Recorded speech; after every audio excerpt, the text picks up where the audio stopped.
Good evening. Welcome to the May 10th, 2022 Torrance City Council meeting. I call the meeting to order and ask our clerk for a roll call, please.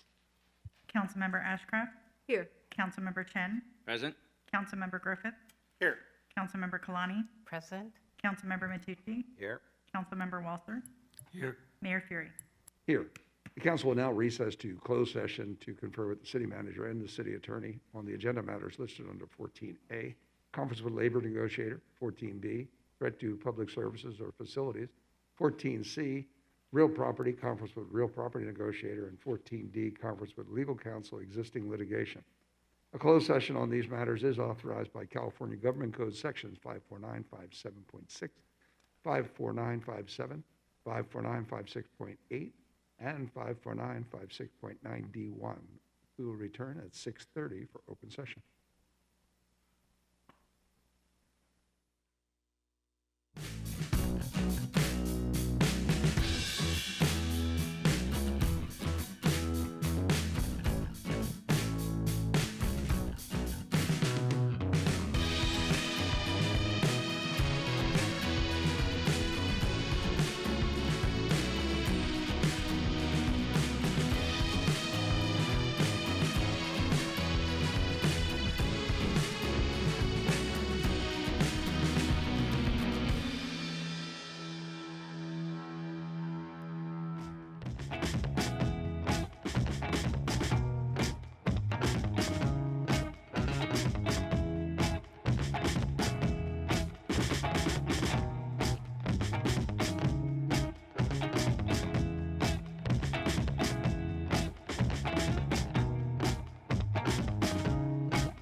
Good evening. Welcome to the Torrance City Council meeting for May 10th, 2022. Call the meeting back to order. We've been in executive session. Mr. Shaparian, is there anything to report? Good evening, Your Honor. There is nothing to report. Thank you. Well, thank you. And we're only 10 days into May, and it's really been a busy month. I'm really thrilled to see an increase in grand openings, awards, ceremonies, and special events returning to our calendars. As more pandemic restrictions lift and more people are comfortable gathering, we hope all of you will continue to support the community. There are many wonderful local events taking place throughout the rest of the month. As you can see, I'm wearing a mask this evening, and the reason I'm wearing a mask is I went to a large concert on Sunday evening, and although I've tested negative, one never knows. 15,000 of my closest friends were there, and one never knows. So as a precaution tonight, I'll be wearing my mask to protect my colleagues on the council as well as my staff members that are here tonight. At this time, I'd like to thank everybody for participating in the Wyland National Mayor's Challenge for Water. While we did not win first place this year, thousands of pledges were made on behalf of the city to conserve water. Pledges range from fixing leaks to taking shorter showers to turning water off while brushing their teeth to reducing harmful runoff into our beaches. That's winning in my book. Southern California, as everyone knows, is facing an extreme drought condition, and all of us must do our part to conserve water. You've heard other agencies, other cities have actually mandated some cutbacks in water. Thus far, we have not seen the need to do it in our city, but only with your true cooperation can we continue it this way. We ask everybody to check out our city's website for more tips. Go to torranceca.gov/savewater. And this weekend marks a special time for us in Torrance. The observance of Armed Forces Day traditionally takes place the third weekend in May. While we have decided to postpone the Blood Parade and festivities due to the uncertainties of COVID-19, we're very proud to continue to honor our military with safety in mind. There are several tributes scheduled to take place the weekend of May 20th through the 22nd. The Torrance Civic Chorale just announced that they will have a spring concert on Friday, May 20th at the Ken Miller Recreation Center at 7:30 p.m. There is also a patriotic concert in the park featuring the Palos Verdes Symphonic Band on Saturday, May 21st at Wilson Park at 2 p.m. In addition, Torrance City Cable will reprise the 60th Armed Forces Day Parade throughout the weekend, so you can watch it on television and see our previous parade. There are many more ways to show your support to the military, past and present, and I ask you to go to torranceca.gov/salute to learn more. I want to thank everybody for joining us tonight via Facebook, YouTube, live stream, or City Cable. Tonight we continue with our hybrid meeting model with City Council and staff meeting in person and the public tuning in remotely. Pursuant to Assembly Bill 361, the City Council and staff may participate in this meeting in person or by teleconference or other electronic means. And in order to protect the public, the City Council and staff, the City Council chamber is closed to the public in the interest of maintaining appropriate social distancing and in order to reduce the risk of spreading COVID-19. The hybrid model of City Council meetings will allow the community to participate from the safety and comfort of your own homes. It's important to us that you have an opportunity to voice your comments. So public emails will continue to have a deadline of 2 p.m. on the day of the council meeting you wish to comment on. And thank you to those of you who have met today's deadline. They've all been forwarded to the council as supplemental material and will be entered into the public record. Obviously, any emails received after the deadline will still be added to the public record, but we wouldn't be able to consider them this evening. For those of you tuning in via Facebook, YouTube, live stream, or City Cable, you may participate by calling in to the public input hotline. The number is 310-618-2404 and will be displayed on your screen. Please be patient when calling in. We be aware that our call center is very, very busy at this time, taking multiple phone calls. It seems that they're all coming at the same time. So you may get a busy signal when you're calling in. If this is the case, please try calling back in a moment or two. There will be 2 opportunities for oral communications this evening. You will have up to 1 minute per speaker for items not on the agenda or on the consent calendar for a period up to 15 minutes. We ask you to remember you can only participate under oral communications once during this meeting. Also, comments on administrative matters, as they are considered, we allow up to 1 minute per speaker. On public hearings, we allow up to 2 minutes per speaker. Staff will notify you when your time begins, and time limits will be strictly enforced and automatically enforced to ensure equal opportunity. We request that speakers keep their remarks brief and limited to the topic of discussion. At the end of the meeting, we will have another 15 minutes for oral communication, number 2, which will allow up to 1 minute per speaker. City Clerk, have emails received before 2 p.m. today been processed as supplemental material? Yes, Your Honor, they have. Well, thank you. Then we move on with our agenda. The first item will be our flag salute led by Councilmember Griffiths, followed by an invocation by Councilmember Kalani. I ask everyone in the to please stand. Please join me as we honor our flag and our country with the Pledge of Allegiance. I pledge allegiance to the flag of the United States of America and to the republic for which it stands, one nation, under God, indivisible, with liberty and justice for all. Dear Lord, we ask your blessings on the people who have been called to lead the community in which we live and work and play. Guide us to listen, learn, and be the leaders for the change we need to make Torrance even better. Remind us of our responsibilities to serve the good of all, especially in the landscape of politics, unrest, and uncertainty today. Bless those challenged in any way, and remind us to be truthful and kind to each other, especially those who are alone or forgotten. Grant us all the wisdom and courage to know and do what is right and good and true. Amen. Thank you both. We move on. I'll take a report of the city clerk on the posting of the agenda. Your Honor, this agenda was posted on Monday, May 2nd, with a revised agenda posted on Thursday, May 5th. Thank you. Can I have a motion to waive further reading? Move to waive further readings. I second.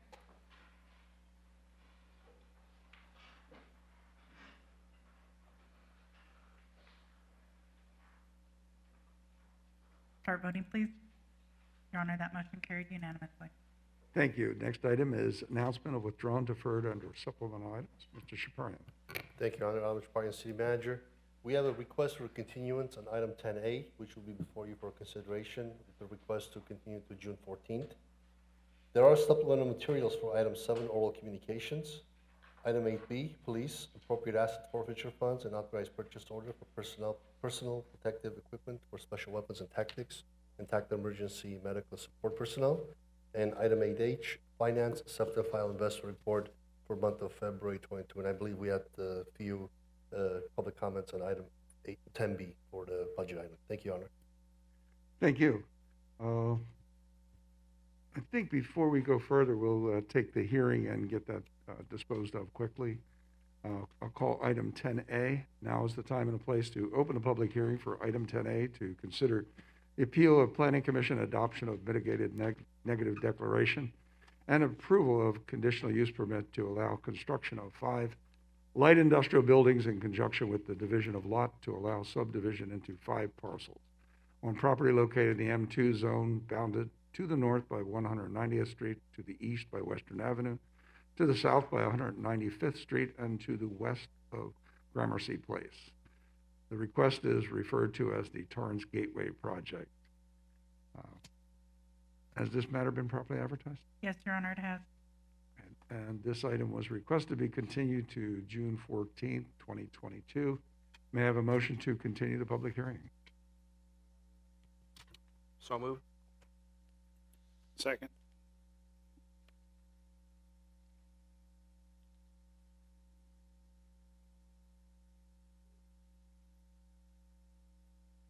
For clarity, this is to move it to a date certain of June 14th, 2022. Start voting, please. Your Honor, that motion carried unanimously. Thank you. Now we get back to the regular agenda, council committee meetings and announcements.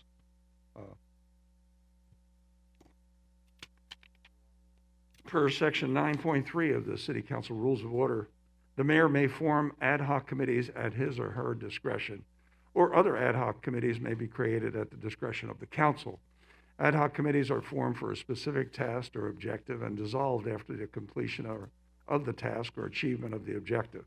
The mayor designates the chair of each ad hoc committee unless otherwise ordered by the council. Yesterday, I submitted a request to name the entirety of the plunge to the Jean Barnett Aquatic Center, the pool to remain the Benstead Plunge, or we may consider modernizing the name to the Benstead Pool. I'd like to appoint the members of the City Council Ad Hoc Facility Naming Committee to include Committee Chair Heidi Ann Ashcraft, Committee Members Sharon Kalani and Jack Walzer. In addition, I'd also like the committee to convene a meeting as soon as possible to consider the renaming of the Victor E. Benstead Plunge by early June, with the goal of presenting item to council on June 14th with the recommendation of the committee.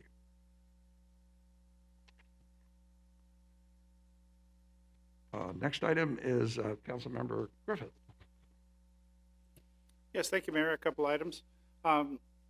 First, in an effort to reduce greenhouse gas emissions and promote alternative forms of transportation and healthy living opportunities, the City of Torrance will host a Bike to Work Day pit stop. Bicyclists are encouraged to stop by on the morning of Thursday, May 19th in front of the City Hall fountains. This free event is open to the public. The pit stop will serve light refreshments from 6 a.m. to 8 a.m. Bicyclists can also catch a free ride on Torrance Transit on May 19th when they board with their bike or a bike helmet. Bicycling has many benefits, including saving money on gas, getting exercise, and helping the environment. For those who plan to bicycle into work, please do so safely and have fun, and we'll see you on May 19th. Happy cycling. On a second issue, I wanted to report as the representative for the City of Torrance as the alternate voting delegate. I attended the Southern California Association of Governments regional conference, which was held out in Palm Desert last week from Wednesday to Friday, and I did my primary duty, which was to vote as the council directed at a previous meeting on some of the SCAG issues that were up for vote, and also had many opportunities to network with other city elected officials, as well as attend several different valuable sessions related to managing cities, and notably issues on housing and growth after the pandemic, and other valuable conference schedules that were held. It was a very informative session, and I was very glad I went and represented the city there. Thank you. Thank you. Councilmember Ashcraft.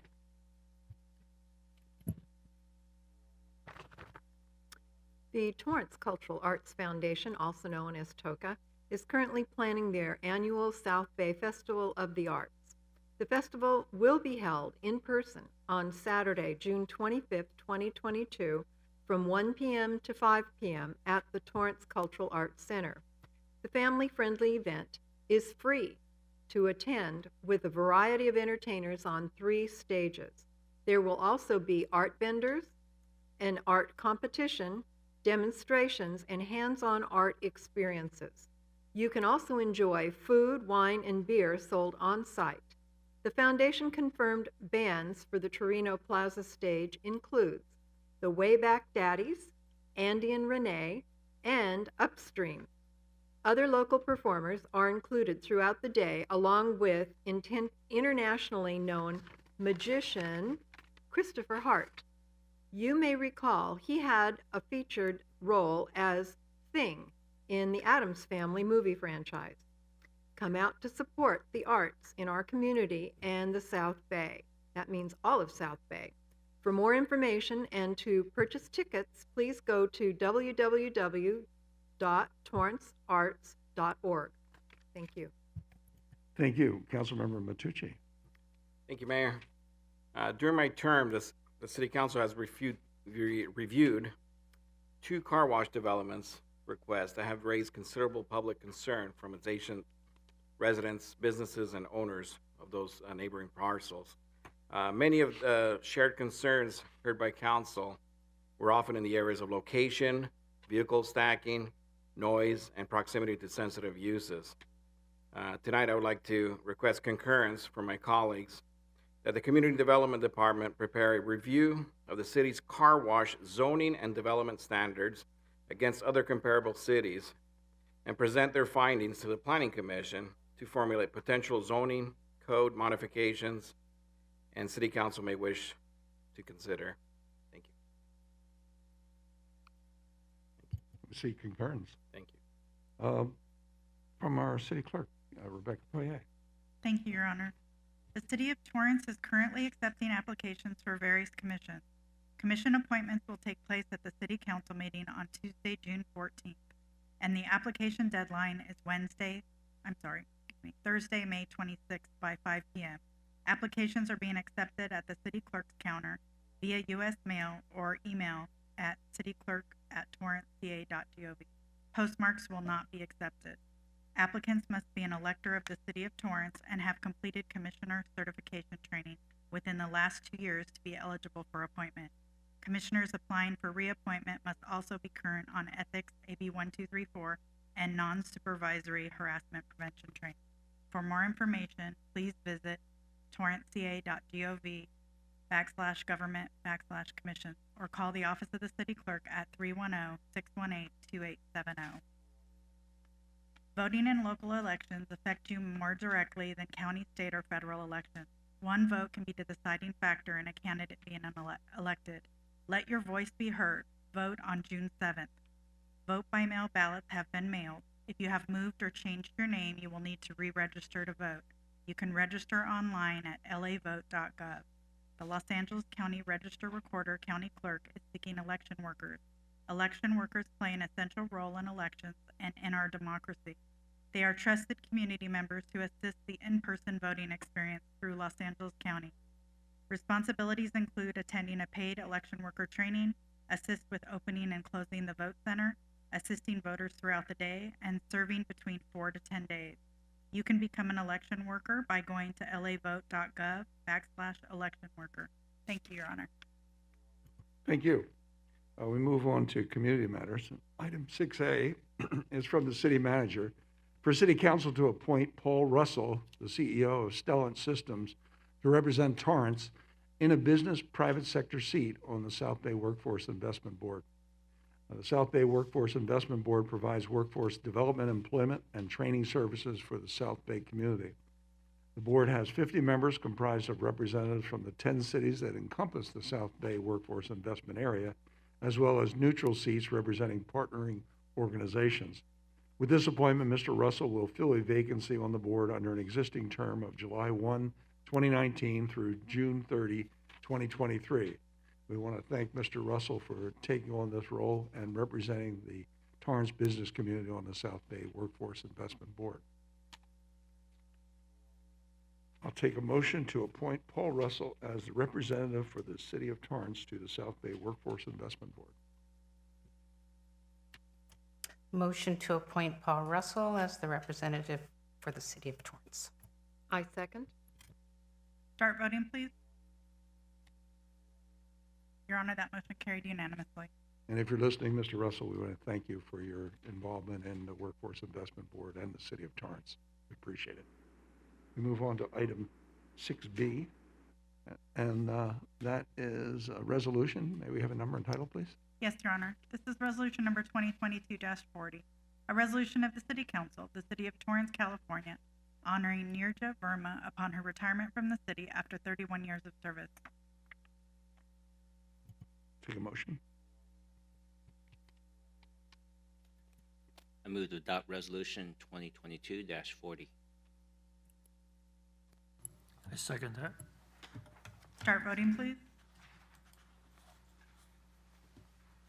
Your Honor, that motion carried unanimously. Thank you. Item 6C is a proclamation, and I'd ask Supervisor, oh, I gave her a promotion. Councilmember Kalani. Thank you, Mayor. Whereas not only is tennis an entertaining sport, it is an excellent aerobic exercise offering tremendous health benefits to players. Over the last few decades, tennis has grown in popularity and is enjoyed by millions of Americans. And whereas the latest research from the Physical Activity Council states that more than 21.6 million Americans played tennis in 2020, an ideal way to exercise given social distancing restrictions at the time. Tennis was one avenue that allowed the community to stay active, healthy, and safe while still having fun with family and friends. And whereas the Community Service Division has offered a tennis program for over 50 years at various parks throughout the city. Classes are offered at every skill and age bracket, beginning at 8 years old all the way through to our senior participants. And whereas the community service tennis classes average over 800 youth and 500 adult participants per year. Staff strive to increase the accessibility of tennis for the citizens of Torrance, making our community happier and healthier. And whereas National Tennis Month increases awareness of the sport and its many benefits and also helps new and seasoned players find courts and play opportunities. Now therefore, I, Patrick J. Fury, as mayor of the city of Torrance, California, do hereby proclaim May 2022 as National Tennis Month in the city of Torrance and encourage the citizens of Torrance to get out on the court and experience the fun, competition, and long-term health benefits of this lifetime sport. Signed this 10th day of May 2022. The next item is also a proclamation declaring May 2022 as Older Americans Month. Councilmember Walzer. Thank you, Your Honor. Being the junior member of the City Council, it's only appropriate that I present this. Whereas every year, May is designated as Older Americans Month, a time to honor and recognize the tremendous contributions of older adults. Across the nation, in Torrance, a growing number of older Americans contribute their strength, wisdom, and experience to our community, and each one deserves recognition for their positive impacts. And whereas this year's theme is Age My Way, which calls for a focus on aging in place, how older adults can remain in their home and live independently while contributing to their communities. Whereas the City of Torrance appreciates how planning, participation, accessibility, and social connections all play a role in successful aging in place with emphasis on the unique needs of each community member. And whereas this year the City of Torrance will celebrate Older Americans Month by encouraging every resident to recognize the myriad contributions of our older citizens, work to create an inclusive society for people of all ages, abilities, and backgrounds, and join efforts to support older Americans' choices about how they age and contribute to their communities. Now therefore, I, Patrick J. Fury, as mayor of the city of Torrance, California, do hereby proclaim the month of May 2022 as Older Americans Month in the city of Torrance, and I urge all residents to acknowledge the older adults in their lives who make such an impactful difference in our community. Signed this 10th day of May 2022. My understanding is that Garrett Craig, our Recreational Services Manager, Commission on Aging Chairperson, Julie DeGiri, is calling in to make some additional remarks. Do we have Ms. DeGiri on our call center? Yes. Good evening, Mayor Fury and council members. Julie DeGiri, Commission on Aging Chair. Tonight, our commission is honoring 3 dedicated volunteers selected to receive the Older American Award for 2022. And we offer our congratulations to Jean Adelson, Mary Hoffman, and Fern Rodriguez. This is an annual reward, and applications for 2023 will be available beginning in March. And I encourage everyone to submit an application for that one special senior volunteer in your organization. And I would like to close with a quotation from an unknown author. Volunteers are love in motion. Thank you very much. Thank you, Julie, and thank you all the members of your commission for all the hard work that you do all year long. We appreciate that. Well, we move on to the next item on the agenda is item 6E. Again, this is a proclamation to declaring May 2022 as Asian American and Pacific Islander Heritage Month in the city of Torrance. And my colleagues will start. Councilmember Walzer.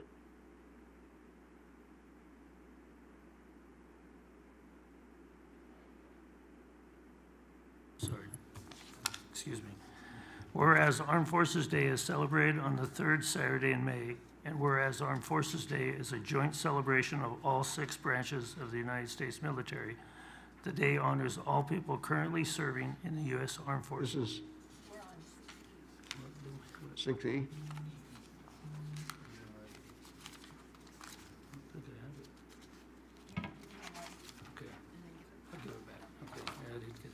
I apologize.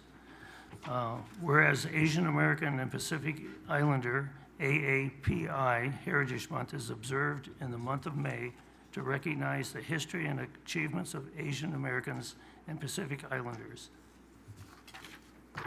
Whereas the month of May was chosen as AAPI Heritage Month to commemorate the immigration of the first Japanese citizen to the United States on May 7, 1843, and to mark the anniversary of the completion of the Transcontinental Railroad on May 10, 1869, in which the majority of the workers who laid the tracks were Chinese immigrants. And whereas the city of Torrance is proud to be the home of a large AAPI population that contributes greatly to the prosperity of the community.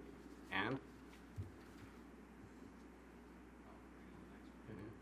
whereas Asian Americans and Pacific Islanders make our nation more vibrant through diversity of cultures, languages, and religions.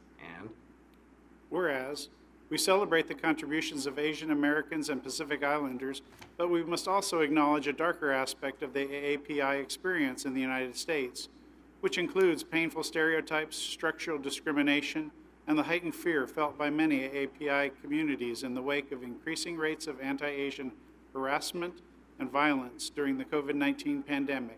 And whereas we celebrate and honor the invaluable contributions the Asian American and Pacific Islander communities have made to our nation's culture and the arts, law, science and technology, sports, and public service, including the courageous Asian American and Pacific Islanders who have served on the front lines of the COVID-19 pandemic as healthcare providers, first responders, teachers, armed forces, and other essential workers. And whereas the city of Torrance is proud to celebrate Asian American and Pacific Islander Heritage Month and commemorate the essential contributions, sacrifices, and accomplishments that Asian American and Pacific Islanders have made to our community and nation.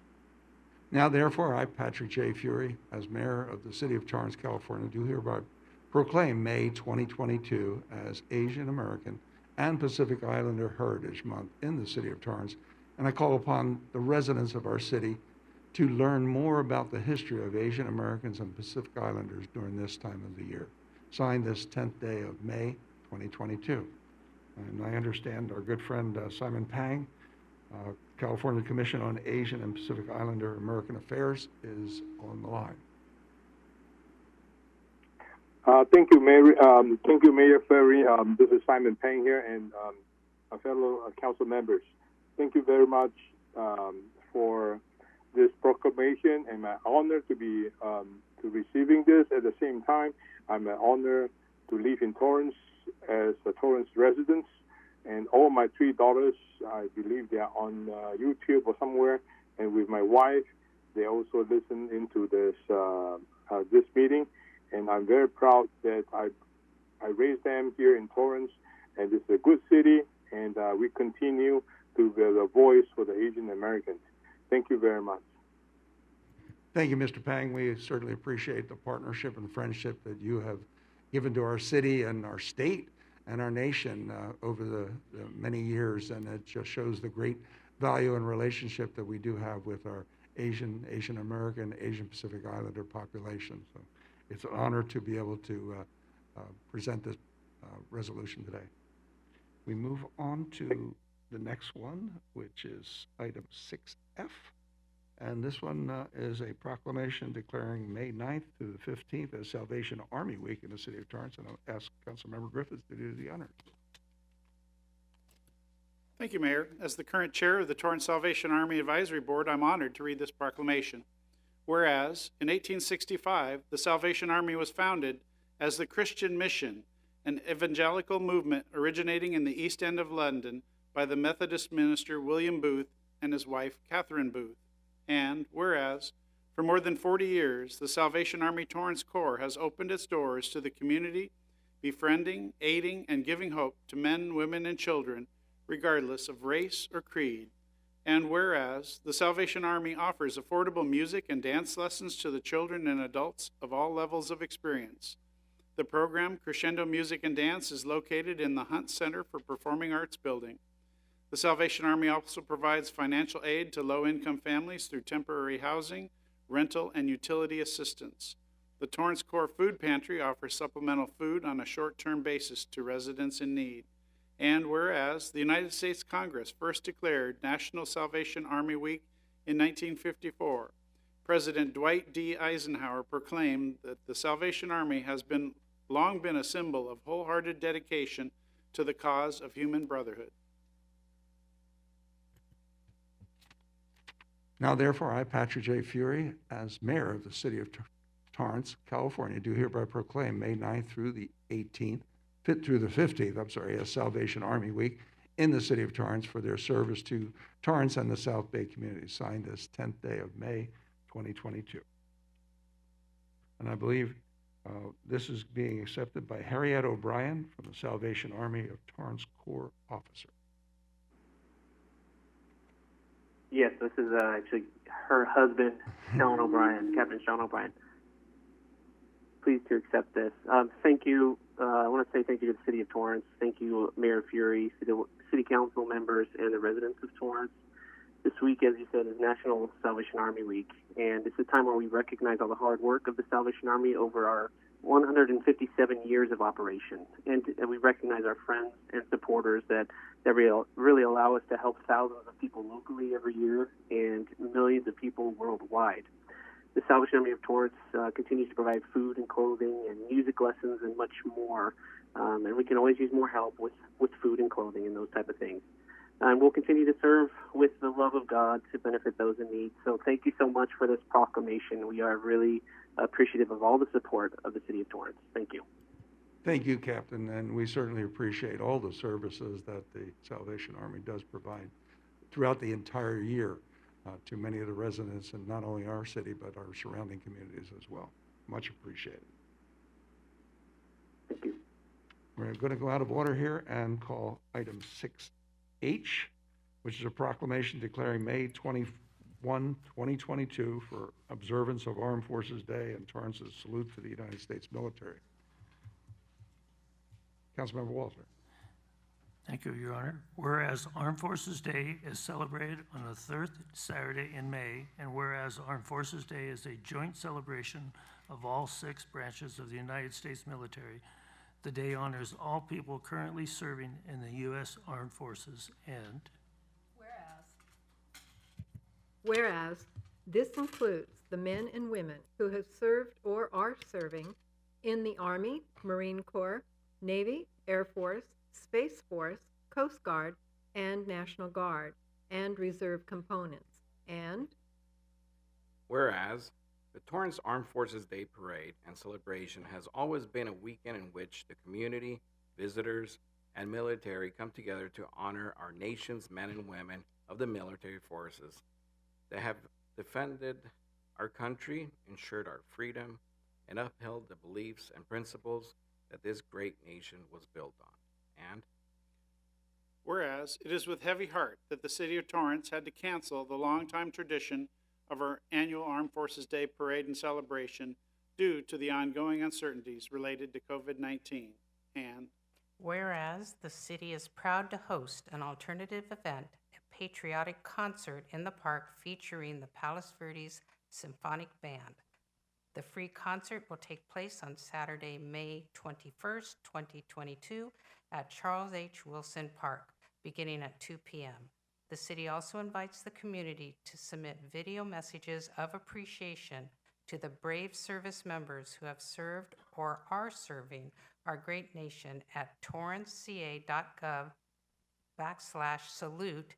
And whereas, though we are unable to honor our military down Torrance Boulevard, we can still safely show our support and gratitude by hanging flags in front of our homes, donating to the USO, sending care packages, writing thank you notes, and much more to keep the spirit of the Torrance Armed Forces Day Parade and celebration alive.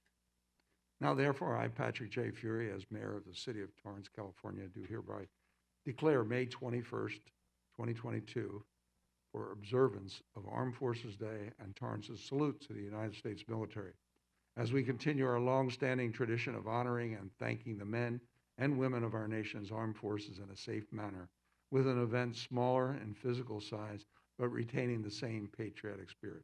Signed this 10th day of May, 2022. Chief Hart, I believe you have a few words to say. Sure. Thank you, Mayor and Council. I'm Chief Hart, Torrance Police Department. On behalf of the Armed Forces Day Parade and Celebration Committee and the Torrance Police Department, thank you for this proclamation.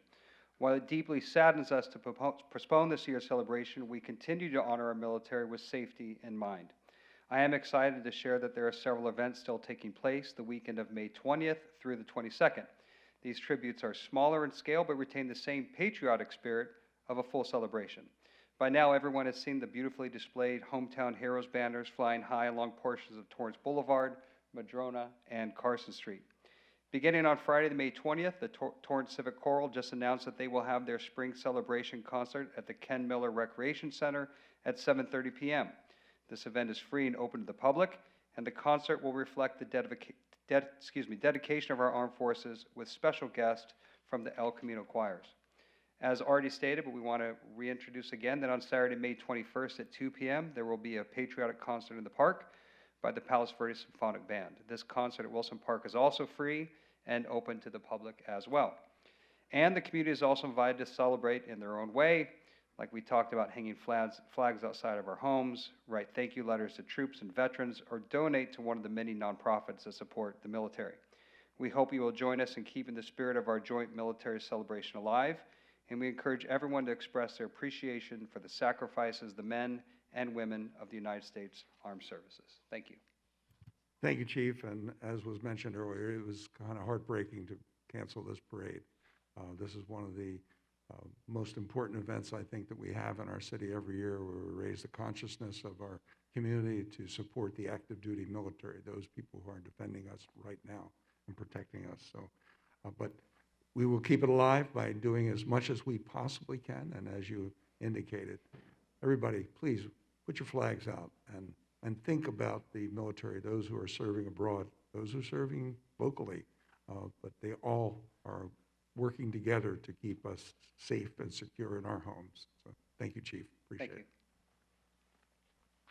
We move on to item 6G as in George, from the Commission on Aging and Community Services to recognize the 2022 Older Americans Award recipients. On behalf of my colleagues on the Torrance City Council, it's my privilege to recognize Gene Adelsman, Mary Hoffman, and Fern Ruiz as the recipients of the 2022 Older Americans Award, nominated by the Torrance Commission on Aging. Gene Adelsman is being recognized tonight for her service to the Volunteer Center and the Torrance Cultural Arts Foundation. Jean has volunteered for the past 37 years at the Volunteer Center, serving as board chair for 2 years and on the campaign cabinet that raised $1.2 million used to refurbish the building on Cravens and Ingracia. Jean is currently focused on expanding the college scholarship program. And she has also served on the Torrance Cultural Arts Foundation for 25 years, and for 2 of those years, she was a board president.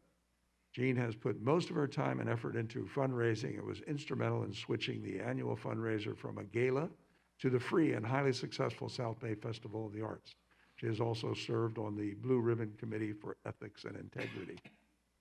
Mary Hoffman is a lifelong volunteer and champion for many local organizations. She has selfishly dedicated much of her time to help the Torrance Education Foundation, Torrance Rose Float Association, as well as many more organizations throughout the city. She has been a member of the Torrance Education Foundation for over 20 years and has served as president.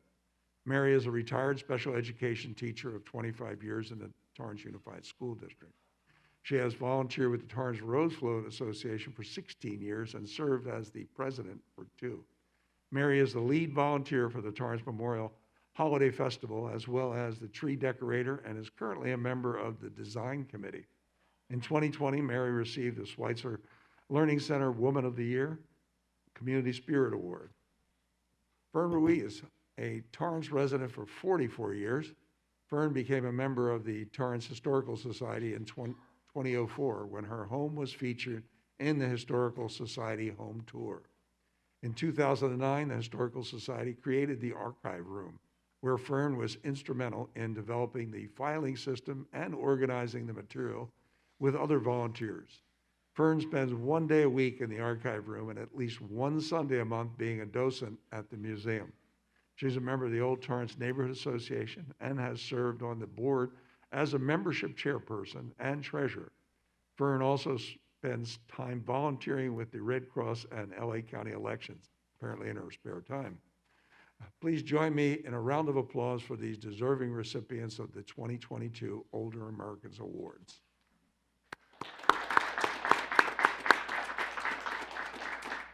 I believe we have at least one or more of the recipients on the line.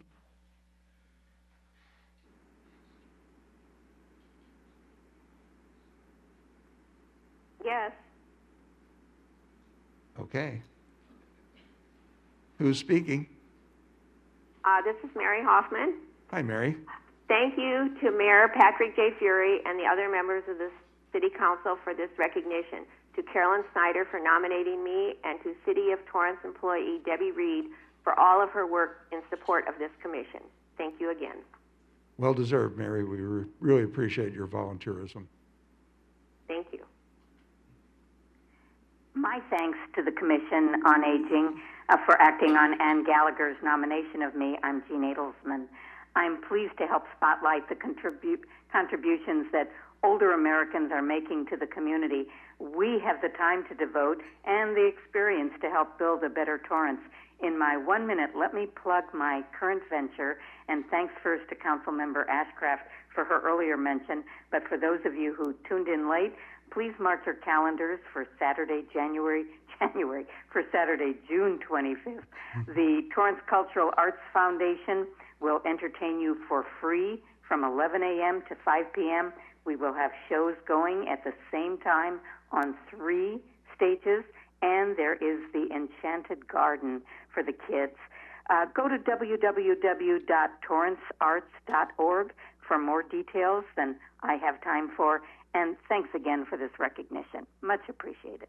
We appreciate your volunteerism as well, Jean.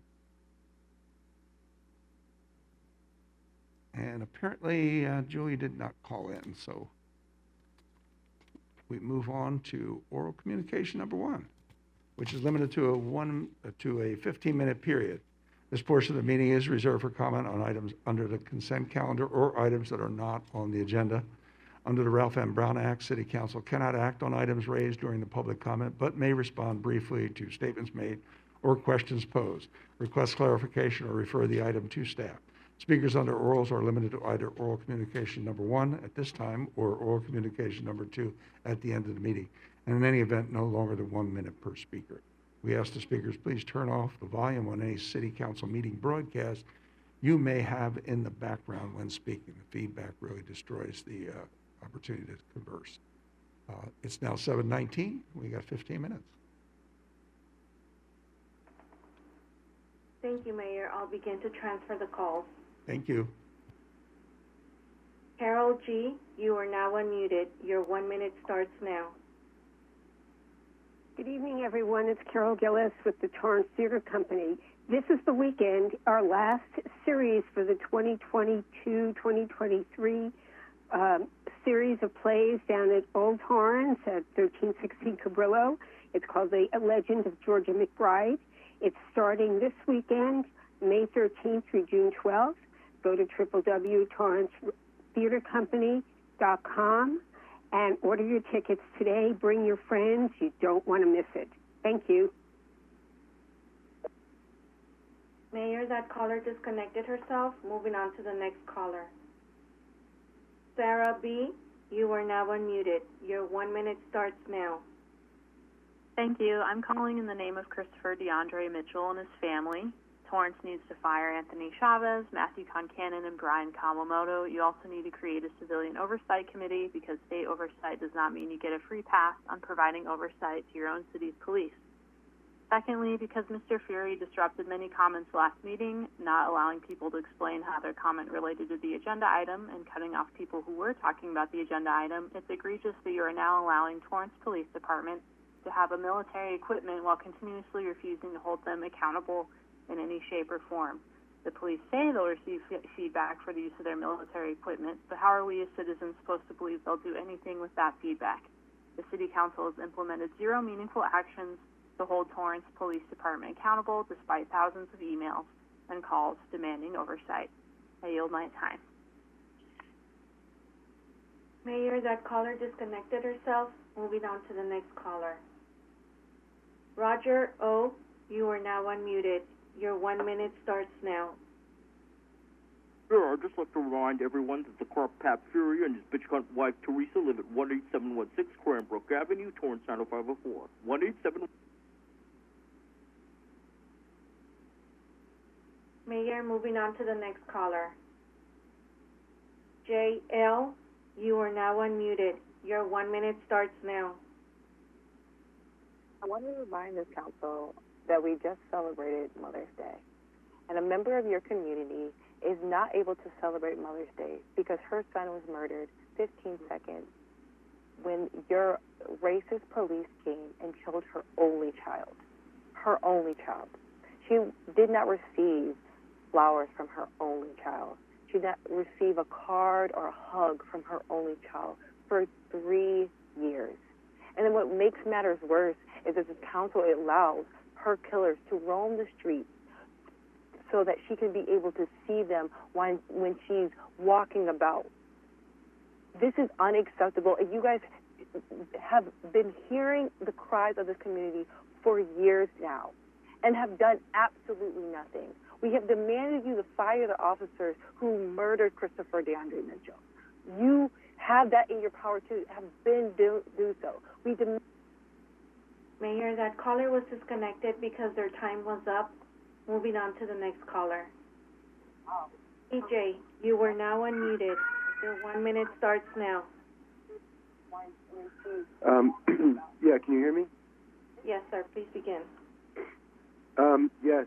Fire the 3 officers who killed Christopher DeAndre Mitchell. Fire Anthony Chavez, Matthew Concannon, and Brian Kawamoto. Do your job. Create an independent civilian oversight commission. It is the least you can do to show to your constituents that Black Lives Matter in Torrance. How many times, how many weeks, how many years is it going to be where we have to keep making these calls? It's exhausting, it's disheartening, and you guys just fucking need to do better. The community has been begging for years while you all sit there in your complicity and acceptance of white supremacy culture. You have done nothing about Christopher's death. That Blue Lives Matter runs so rampant within this city council, all the while black men and women fear their lives and fear for the. That caller was disconnected because their time was up. Moving on to the next caller. Pork Chop, you are now unmuted. Your 1 minute starts now. Hello, everyone. I'm so happy Pat Furry knows my name, my address by heart, and his wife knows my name and address by heart and tells everybody, the policeman and every worker and every chance he gets. And I'm very happy because this way people can reach me and tell stories about him and everything. But when somebody says his address, he's so upset about it, you guys even disconnect the person. Here is a name that Pat Furry should remember by heart. Evan Robert Dahl. Evan Robert Dahl, the recently fired police officer. Maybe this is the name, Pat Furry, you should remember and tell everybody with his address. And instead of... Mayor, that caller was disconnected because their time was up. Moving on to the next caller. Karina K., you are now unmuted. Your 1 minute starts now. Thank you for my 60 seconds, which is insufficient for this public comment. I'm calling yet again to raise the demands to fire Anthony Chavez, Brian Kawamoto, and Matthew Concannon for the murder of Christopher DeAndre Mitchell. You all sit here week after week after week upholding the white supremacist sundown town that Torrance, California is. Let me tell you something. Torrance, California will crumble, and it'll be because of your failed, decrepit leadership and the hate and the bigotry that you all are determined to uphold. Every single one of you is disgusting, for lack of better words. You're ignorant, you're hateful, you're disgusting, and you need to fire the officers who have killed people in your city, not just sit here and act like that was okay. We are here to end state-sanctioned violence against black people, end state-sanctioned violence. You all are the state, and you have sanctioned this violence against black people. It's unacceptable, and because I haven't said it in a while, fuck you. Black Lives Matter. Mayor, that caller was disconnected because their time was up. Moving on to the next caller. Cat B, you are now unmuted. Your 1 minute starts now. I'm also calling in the name of Justice for Christopher DeAndre Mitchell to demand the firing of his killers, Anthony Chavez and Matthew Concannon, from the Torrance Police Force, the firing of all officers involved in the racist, anti-Semitic, and queerphobic text thread scandal, and to establish an independent civilian oversight commission to hold Torrance police accountable, since we can't rely on the police to hold the police accountable. If you want Torrance residents to be happy, healthy, and safe, and to honor your older residents, you ought to stop pouring money into the murderous police force and fire cops who kill and terrorize black and brown residents so they can live peacefully to an old age and not be killed by cops. I also echo the earlier caller who spoke on Fury, talking over commenters last meeting who were attempting to speak on the egregious spending on military equipment for cops to use against the people of Torrance. That caller was disconnected because their time was up. And Mayor, this concludes the callers in queue for oral communications number 1. Thank you. Thank you. We move on to... Mayor, we do have to dedicate the 15 minutes okay. for the, under orals. I'll confirm with I have 6 Secretary. minutes Yeah, left. so if the council wants to move on to consent, we can keep the phone lines open. There is, I think, about 6 minutes left. Is that correct? 6 minutes left, so we can keep the phone lines open. During the 6 minutes, the council can go on to consent. And if someone comes through after consent, we can put those people through to the council. It's going to be confusing. Or you could sit here. Well, we're going to be sitting here no matter what.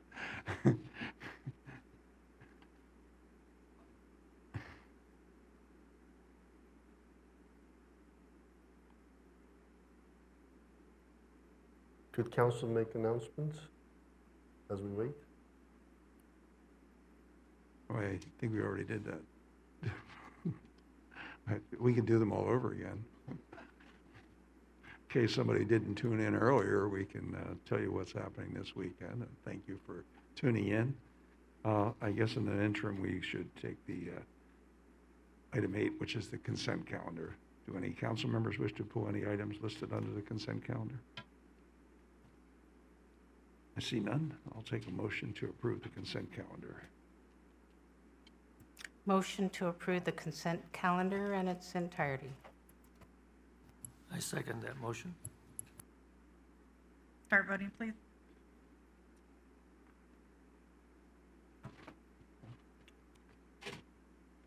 Your Honor, that motion carried unanimously. All right, there's 30 seconds. We finished. If the council would like to proceed into administrative matters, we can do that and just have the time limit running while we do that, and then we can announce when that time limit runs out at 7:34. Okay.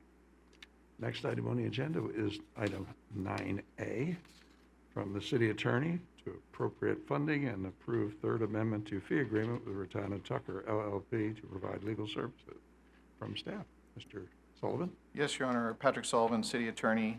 This is an item, as you stated, to increase the amount of funding with the firm of Rattan & Tucker related to the matter involving the Los Angeles Regional Water Quality Control Board and our high share litigation, and then to appropriate $650,000 from the airport fund. I'm available for any other questions.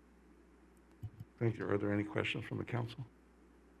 I see none. Is anybody in the call center? Call in for an item 9A. Seeing none, I'll take a motion to appropriate funding and approve the third amendment to fee agreement with Rattan & Tucker. So moved. I second. Start voting, please. Your Honor, that motion carried unanimously. Thank you. Do we have any calls for orals? We do. Okay. We'll go back to the call Yes, center. Mayor, we have one caller in queue. We'll transfer him now. Thank you. Adam M., you are now unmuted. Your 1 minute starts now. Thank you. Good evening, Torrance City Council. My question today was just hovering around 4th of July. As a lifelong Torrance resident, I would love the opportunity, if possible, to see if we could bring back the 4th of July party we used to have at Wilson Park. I know obviously budget contingency doesn't always allow for that. Is there something I can do as a resident, obviously not for 22, but for 23, to bring this back?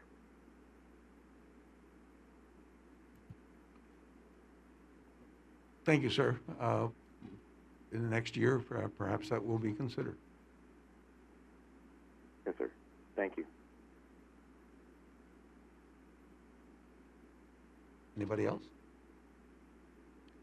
We'll go No on more calls at the moment, Mayor. Thank you.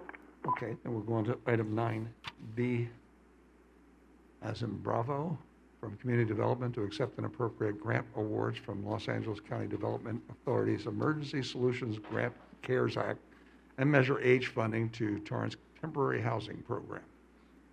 Mr. Ramirez. Good evening, Your Honorable Mayor, members of the City Council. Michelle Ramirez, Community Development Director. The item before your honorable body is to accept and appropriate $927,000 for the city's temporary housing program set to open this summer. Of the $927,000, $477,000 is from the Los Angeles County Department Authority's Emergency Solution CARES Act, also known as ESG-CV. This $477,000 is broken down into both operational and administrative funds, with $450,000 being allocated towards the purchase of the 40 temporary housing units and needed support units. It is worth noting that this funding source is one of 4 funding sources that has been secured for the purchase of the noted units. Other funding sources include the South Bay Council of Governments Innovation Grant, Community Development Block Grant, CARES Act, and a private donation from the Sayers Regis Group. The remaining balance of $27,000 will be used towards administrative costs. In addition to the $477,000, the Los Angeles County Board of Supervisors has allocated $450,000 in Measure H funding to the city for site improvement expenses of the temporary housing program. This funding will be administered by the Los Angeles County Department Authority. Staff recommends that your honorable body accept and appropriate the $477,000 in ESG-CV funding and the $450,000 in Measure H funding to the Torrance Temporary Housing Program, and authorize the city manager to execute all documents necessary for participation in these programs on behalf of the city of Torrance. Staff would also like to thank our partners at the Supervisor Janice Hahn's office, the Los Angeles County CEO's office, and the Los Angeles County Department Authority for their support in securing this funding for the temporary housing program. That concludes staff's presentation. If any members of your body has questions, I'd be happy to answer them. Thank you. Thank you, Ms. Ramirez. Are there any questions from the council? I see none. Has anyone called in on item 9B? Call center will take those calls for 9B as in Bravo. Mayor, transferring the call now. Pork Chop, you are now unmuted. Your 1 minute starts now.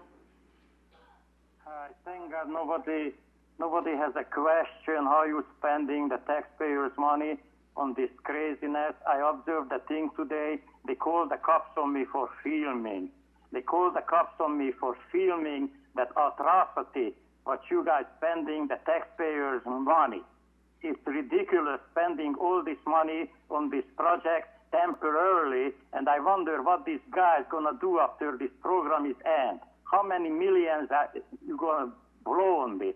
And by the way, I was going to speak on 9A, but Pat Furry and you shuffling the cards so people cannot even get in and speak.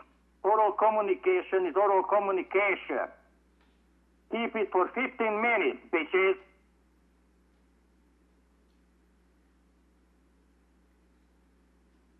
Mayor, that caller disconnected themselves. We have one last call for oral communications and transfer that person now. Thank you. Torrance Patriot, you are now unmuted. Your 1 minute starts now. Thank you very much. Good evening, Mayor Fury, Honorable Mayor and City Council, and the city workers. I stand with you all. I stand for the city of Torrance, our firefighters, our first responders, and most of all, our police force who keeps us safe. We have a great city, no matter what certain people may think. And just a few words about Mr. Cowboy, who these people keep calling in about. Cowboy is, in case other people don't know, is his gang name, or was his gang name. He was a career criminal, and he was caught in a stolen car that he stole. He was not complying with the police officers. The police officers were cleared of the charges, and that's it. And so, you know, that's all. It's pretty much all I got to say, and that's it. Love you guys. Thank you. Mayor, that caller was disconnected because their time was up, and that concludes oral communications number 1. Thank you. Were there any additional callers on item 9B as in Bravo? No, that was the only caller in queue. Okay, if there's no further calls and no further discussion up here, I'll take a motion to concur with the recommendation of the Community Development Director. I will move to concur. I second. Start voting, please.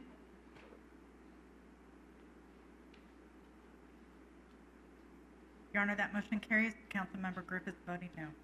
Thank you. Next item on the agenda is item 9C as in Charlie, from Community Services to approve a First Amendment to Contract Services Agreement to increase funding for artificial turf field at LA Galaxy Sports Complex. From staff. Good evening, Honorable Mayor and members of the City Council. Shane Lee, Administrative Analyst with the Community Services Department, presenting a recommendation to approve a First Amendment to the Contract Services Agreement with Sprint Turf LLC of Daniel Island, South Carolina, to provide logo inlays at the LA Galaxy Sports Complex artificial turf field, to increase the not-to-exceed expenditure amount by $87,617. Your honorable body approved of the installation of a new artificial turf field at the February 15th council meeting. The project has been completed as of April 1st, with the vendor removing the previous field and the installing of the brand new field. The funding for the logo inlays is available from the same original FEEP, which was a previously approved capital project budget. As per the contract set with the LA Galaxy, it is the city's responsibility to replace the artificial turf and install LA Galaxy branded field logos. At the time of the approval, the cost of the field logos was not available, as the LA Galaxy had not yet determined what those logos would be. The additional cost of the field logos did not change the status of the vendor as the lowest responsive bidder. It is therefore recommended that City Council approve a First Amendment to the Contract Services Agreement with Sprint Turf to increase the not-to-exceed amount by $87,617 for a new not-to-exceed total amount of $229,367 to provide logo inlays at the new LA Galaxy Sports Complex artificial turf field. Thank you, and staff is available for any questions. Thank you, Mr. Lee. Are there any questions from the council? I see none. Are there any callers in the call center for item 9C as in Charlie? Yes, Mayor, we have one call in queue. We'll transfer the person now. Thank you, Katie. Pork Chop, you are now unmuted. Your 1 minute starts now. Thank you very much. I'm so happy after spending $1,114,000 on the new turf for LA Galaxy, and we still spending $87,000 in the logos and this and that. When is this gonna end? And remember, people, you guys skip the Armed Forces Day Parade. Remember that. You did not have money for the Armed Forces Parade, but you have extra additional $87,000 for paint logos on the turf, what you bought for the LA Galaxy with the taxpayers' money. Now we can pay $1.2 whatever million for AstroTurf. AstroTurf for $1.2 million. Mayor, that caller was disconnected because his time was up.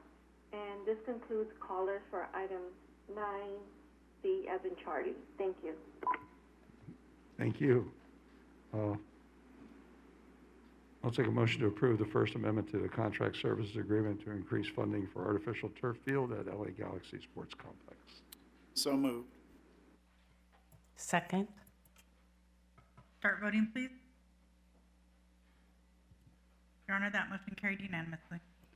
Thank you. Next item on the agenda is item 9D as in David from City Manager to adopt a resolution amending resolution number 2019-89 for executive and management employees to add positions of Human Resources Director and Deputy Finance Director. From staff. Honorable Mayor and City Council, Jamie Lay, City Manager's Office. Item 9D is a recommendation of the City Manager that City Council adopt a resolution amending resolution number 2019-89 for executive and management employees to add the positions of Human Resources Director and Deputy Finance Director. These positions were approved in the program modifications in the 2021-2022 mid-year budget report. Staff is available for questions. Thank you. Excuse me. Are there any questions from council? I see none. Anybody called in on item 9D as in David? Seems to be a call coming in through as we speak. Please hold. Transferring the call now. Pork Chop, you are now unmuted. Your 1 minute starts now. Thank you, Katie. I'm lucky I got in this short time. I would just like to ask you, if Pat Fury is campaigning for a tax hike, how come you guys have 2 new job openings and you don't even mention it? One of them is for $17,000 a month, and the other one is for $16,000 a month. Now add that together, multiply that with 12, and add the benefit package to it. So you guys don't have money, but you created a $500,000 expense. So Pat Fury, why don't you put a sign to this? SST, you know what? You need to pay more taxes for this, and you are expanding, then you should shrink. What the hell is this? $500,000 new jobs, creating new jobs. Mayor, that caller was disconnected because their time was up, and there are no more callers for this item in queue. Thank you. No more callers and no more comments. I'll take, may we have a number and title on this one, please? Yes, Your Honor. This is resolution number 2022-41, a resolution of the City Council of the City of Torrance, California, amending resolution number 2019-89, setting forth hours, wages, and working conditions for executive and management employees. I think we take a motion to concur and adopt resolution 2022-41. Move to, good Chen. All right. There you go. Quick at the draw. Move to adopt resolution 2022-41. I second. Start voting, please. Your Honor, that motion carried unanimously. Thank you. Next item on the agenda is item 9E as in Edward from the City Manager's Office to provide city's policy and practice on use of photographs that include elected officials. From staff, Mr. Smith. Good evening, Honorable Mayor and members of the City Council. Michael Smith from the City Manager's Office. It's a recommendation of the City Manager that the City Council accept and file the informal policy when photographing elected officials or candidates during for office during the election season, or number 2, instruct staff to return with a formal policy when photographing elected officials or candidates for office during the official election season. Staff is available for questions. Thank you. Are there any questions from council? Councilmember Matucci has a question.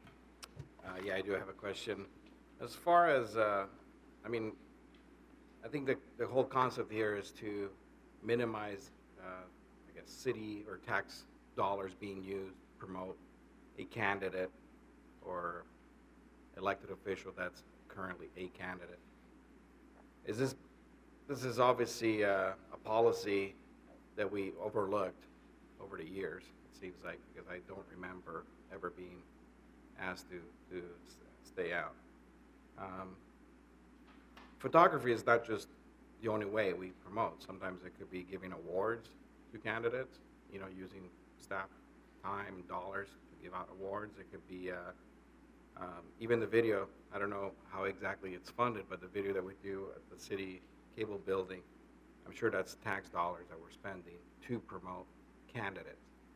How does this differentiate between, a simple photograph that ends up on the website versus, staff time at what's it called, open mic? Is there a difference here, or are we just going to pick and choose certain things that we can or cannot use? Yes, Councilman, the policy or practice was based on the spirit of the Fair Political Practice rules, which limited mailing during the 60-day period prior to an election.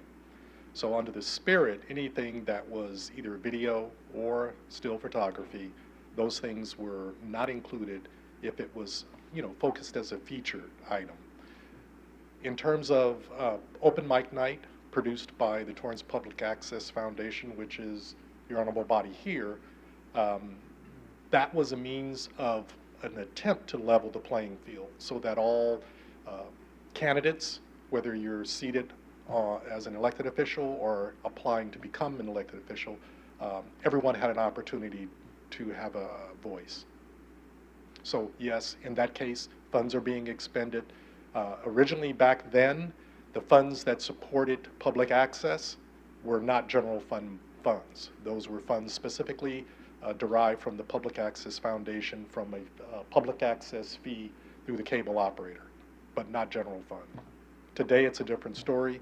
The law changed in 2008, and all of the public access funds that are collected are only for capital use.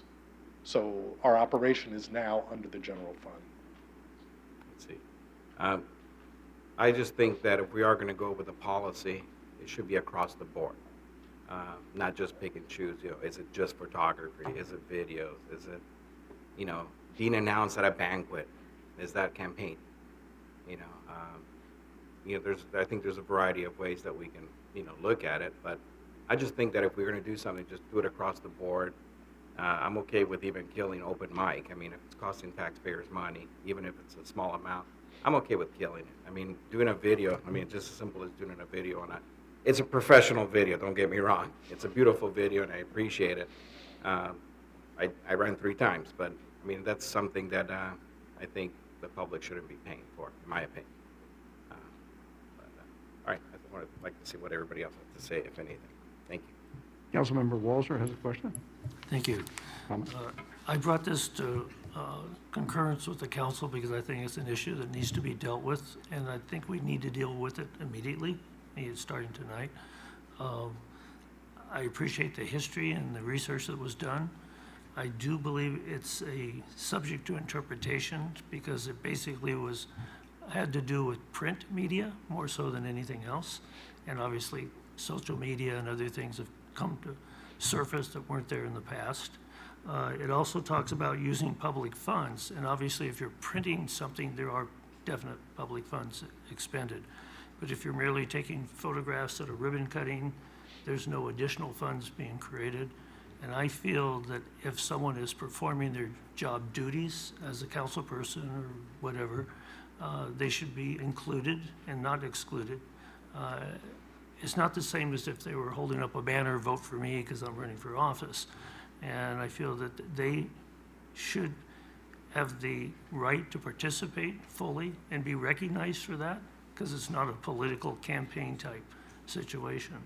And I would like to see us make a decision tonight that we open it up and don't include things that are more like social media that do not really cost anything. It's not like the city is funding the campaign of these individuals if they happen to be at a public showing performing their job as I would expect them to do.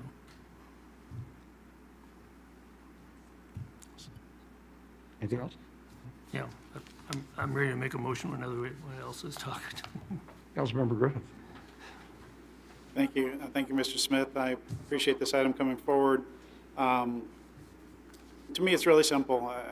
I think we talked about this earlier tonight. I think that an elected official doing their normal course of their duty, they should be allowed to participate fully, be photographed, and not be discriminated against just because of the fact that they're a candidate, as long as they're doing their elected job duties as normal. Obviously, if they take it a step further and take those photographs or other things, instruments that are done in the course of their job duties, and start putting that into campaign literature and things like that, that are city-produced photos or videos or things like that, then that's a different story, and I think those should be prohibited by elected officials as candidates. But it's just really straightforward. If we're doing our regular job, we should be allowed to fully participate in that, and including uses of our names and logos of the city. If that's what's normally done for our elected officials, why should we all of a sudden treat them differently just because now all of a sudden they're a candidate? And so I hope to see that type of statement be made in a motion.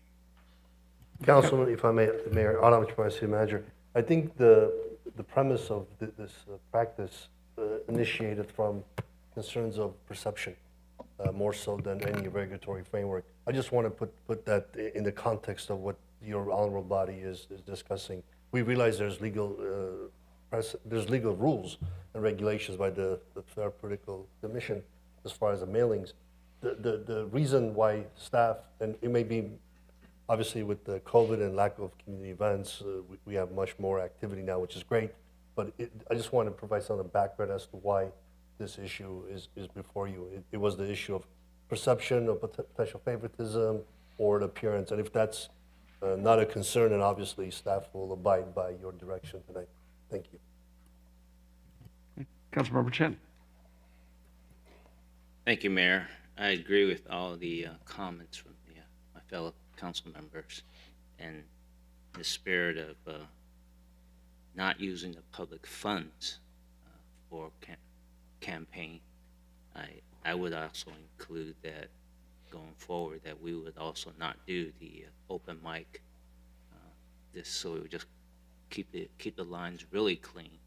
And then I concur with the comments my fellow council members Walser and Griffith. If we're doing our elected officials' duty, we should just keep it going, business as usual. Thank you very much. I don't know. I'll see what council members are. Councilmember Ashcraft. Thank you. I think added to that, I would like to see, I don't know how to word it, say a candidate is running for an office and holds one of these positions, that at a public event, the pictures, just as Mr. Walser said, are taken because it's part of their office, but possibly not being individually interviewed for TV purposes at that time, because somebody might jump up and be interviewed and somebody else not have that opportunity because there's not time. So I would like to add that individuals not have the opportunity to be interviewed, even if it is a public event, filming, say, a ribbon cutting. But if it comes to their job, such as the mayor, or he requests someone else speak at a public event, that's different. But a routine time of just jumping in to be interviewed at an event, I don't think should be allowed. Thank you. But I do support what Mr. Walter said. Thank you. Before we go to a motion, I believe the instruct staff to return with a formal policy to be the appropriate thing. I think our open mic is a great policy. It allows, as you mentioned, Mr. Smith, it's a level playing field for those who may be coming out for their first time, maybe their second time, maybe their third time, to be able to get their word out. And I think it's been a wonderful service that the city has provided. What I would ask, though, is perhaps our legal staff can inquire with the Fair Political Practices Commission, ask them about such a policy. Is there anything that would preclude us? Because as I think most of us know, that I think Councilmember Griffith pointed out, you can't show a uniform of a police officer or a firefighter or any identifying Torrance replica in some campaign literature. And these are not campaign literature. I mean, we're doing things that the city has mentioned, what we do for a living. We go there, we cut a ribbon, or we say a few words, and so it's a very difficult, and I don't want to put all that pressure on the staff. I think I'd rather have a policy that says, here it is, you're an elected person in the city of Torrance. And I think we should actually ask for some guidance with regards to the publication of things within a period of time, within that period of time. And if they say it's not a problem, then it's not a problem. But of course, we would have it in writing from the Fair Political Practices Commission telling us it's not a problem. And Your Honor, if we can just clarify the discussion regarding open mic night and utilizing public funds, city cable or Torrance Community Television covering that event, how do you want us to treat forums? Because we also cover the League of Women Voters Candidates Forum, and we do that on a first come, first served basis. When we've had more staff in the past, we've also been able to cover the Chamber of Commerce Candidates Forum. So along those same lines, then if we're dropping open mic night, then I want to make sure that you're also instructing us to drop the forums as well. Yeah, that's the problem I have, is there's so many people who don't get an opportunity to go to a forum, or they don't get an opportunity to go to one of those. And you know, I think we start tomorrow televising open mic as well as the League of Women Voters Forum.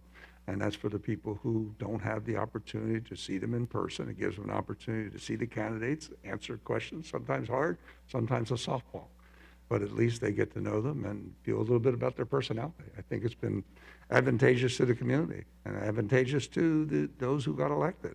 I really think each of those, it's all part of the equation. So I don't think we throw the baby out with the bathwater.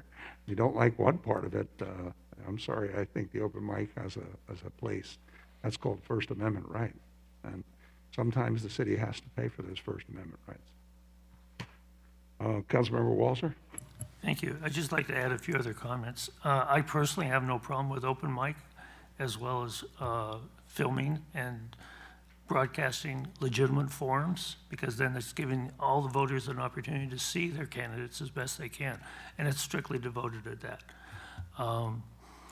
I do feel that we need to consider the reverse discrimination. If we're taking a picture of a ribbon cutting, we ask the candidates that happen to be running to remove themselves. Frankly, that works against them. It looks like they didn't participate. There was a forum, and I'm not going to go into great details, that was touted as a forum that was really not. Not all candidates were invited to it. And you know, that's something that should not be broadcast if it's strictly, you know, one-sided, whatever. But I firmly believe that anytime an elected official is performing their duties as would be expected, that they should be included. There should be no hesitation to include them, because like I say, it would be a reverse discrimination. And here's a ribbon cutting, and you know, candidate A and B aren't there, and it actually looks bad, and that's not fair to them either. So my suggestion is that we continue with readily available open mics, forums, recording, things like that, because they're there to help enlighten our constituents, because like it's been stated, they don't necessarily have the opportunity to see everything. But when it comes to doing things that are designed for the position, elected position, I think they should be included wholeheartedly. Thank you. Before I have to skip to Councilmember Kalani because she's not spoken yet. Thank you. I was very much interested in what everyone had to say. Thank you, Councilmember Walser, for your most recent comments. I do feel that if we do not allow a sitting council member in their normal course of being a council member to be at events, it does put them at a disadvantage, because the non-sitting council candidates can be there and be seen as well if they wanted to, and that has been happening. I myself have benefited from the open mic, being able to watch that, and also the forums that I couldn't attend. I watched every single one of them. I wish the chamber forum had been recorded so I could have seen that as well. I just had a quick question. I thought I heard you say, and maybe I misunderstood, that the Open mic during this time would be available to sitting council members, candidates, and does that also mean non-candidate sitting council members? Do they have an opportunity to speak during that time? For open mic, it's anybody who's Running. been running for office and Okay. identified by the city clerk. We get a Okay. list of who the candidates are, and those are the ones we contact. Okay, I just wanted to And that clarify includes any measures that might be on the ballot. Okay, all right, perfect, thank you. Councilmember Matucci. Thank you, Mayor. I'd like to see maybe a breakdown of what some of these costs are before we start, jumping, cut that, cut this, because, it might be minimal, but it might be a lot, so if there's a way of kind of pinpointing or getting an estimate as to how much, I'll cherry pick a little bit. The League of Women Voters, how much those 2 nights, how much does that cost us as a city? I can give you a range for the open mic based on 3 days on this previous series, somewhere around $1,500. We've got 2 employees, 9 hours a day for 3 days. This is during their normal work period. So they would be employed, performing their duties, perhaps another assignment at that time, but they would still be on the city payroll. So it's not costing the city any additional funds. I got you, okay. And as Same far- thing with the League of Women Voters or any other candidates forum. They usually occur during normal business hours.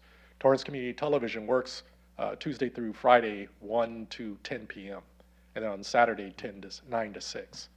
So that's their normal days. Okay, so week after week, they work the same schedule Yes. regardless? Okay. Maybe, I don't know, if you guys be okay, if maybe you can include it in your motion to bring back maybe a cost analysis, just to put it on paper as a discussion point if we could. Then we'll take it from there. Council, we can include it in our upcoming follow-up to the budget on the 24th. Since we're going to come back, we can include this as a follow-up item. Yeah, without having and this my standalone. main thing that I would worry me personally is to make sure that we have it across the board and not just sit there and cherry pick where can you go, and also put pressure on your staff. Oh, can I film this person? Can I not? If we have a policy in place, it should be very simple and across the board so that your person that you send out doesn't have to sit there and look at a most wanted list. Oh, this person can't be filmed or this person can't be filmed, because hypothetically, say Councilman George Chen goes to a ribbon cutting and he happens to be the only one that showed up, and it just so happened that City Cable shows up because whatever reasons, but he's a candidate. Now what? You don't interview the person that's there. You don't take any photos of the ribbon cutting because now he's going to be right there in the middle with the scissors.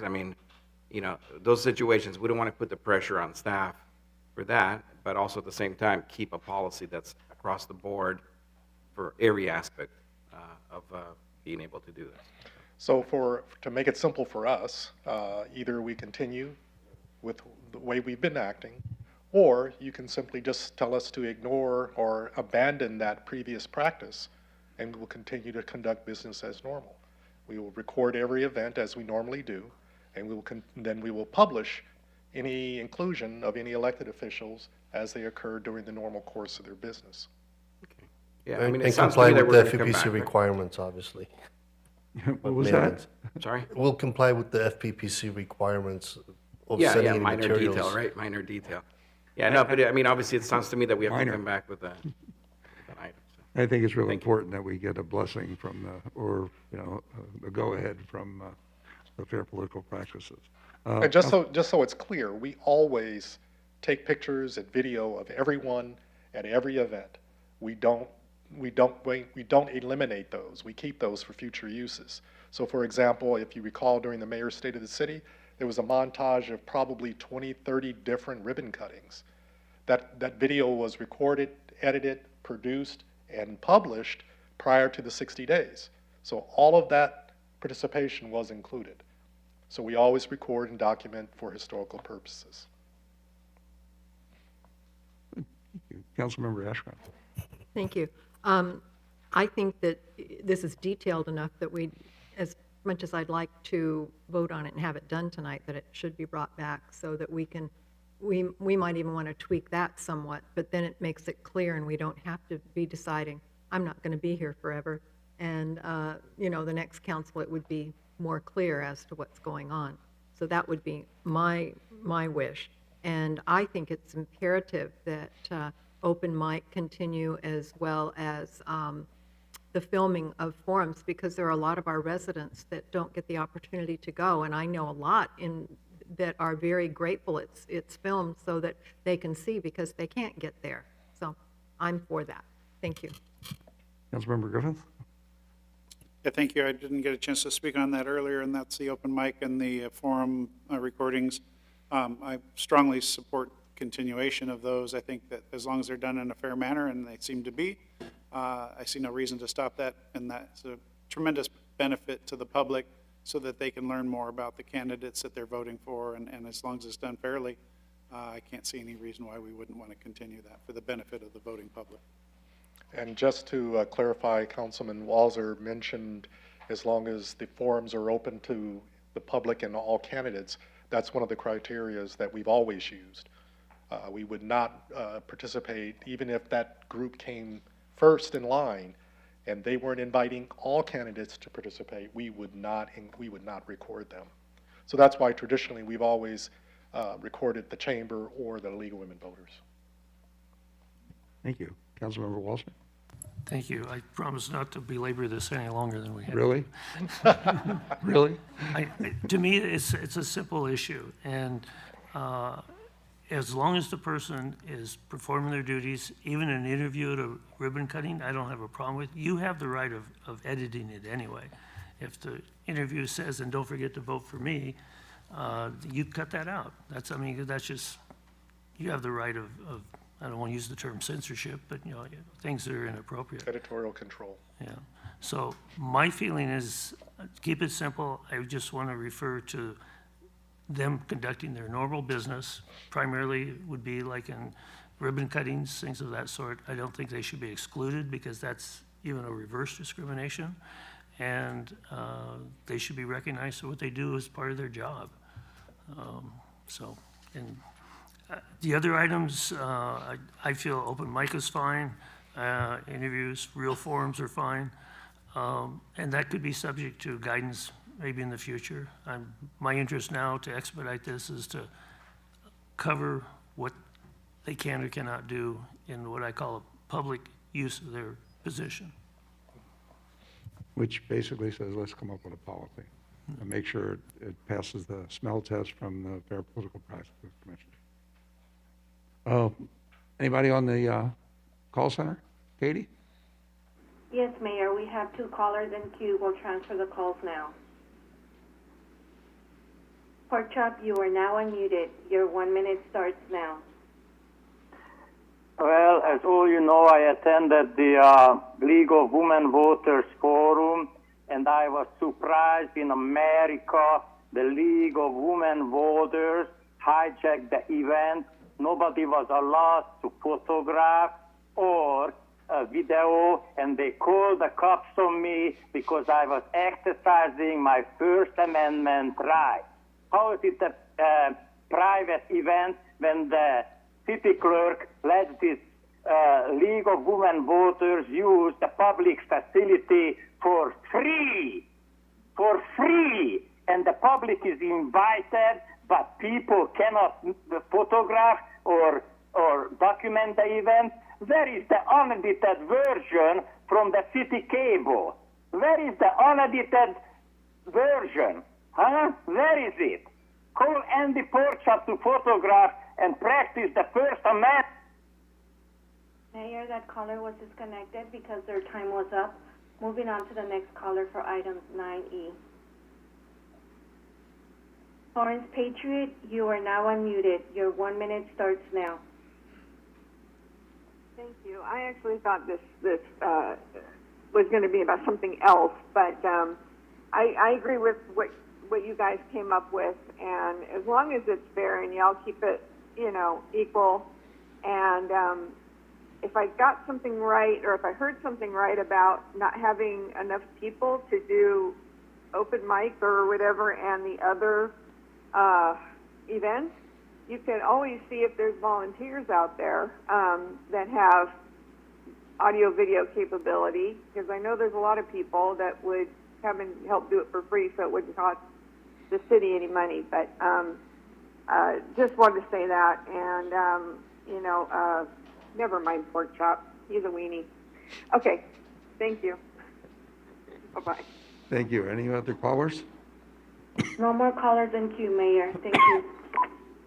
Thank you. So how does the council wish to proceed?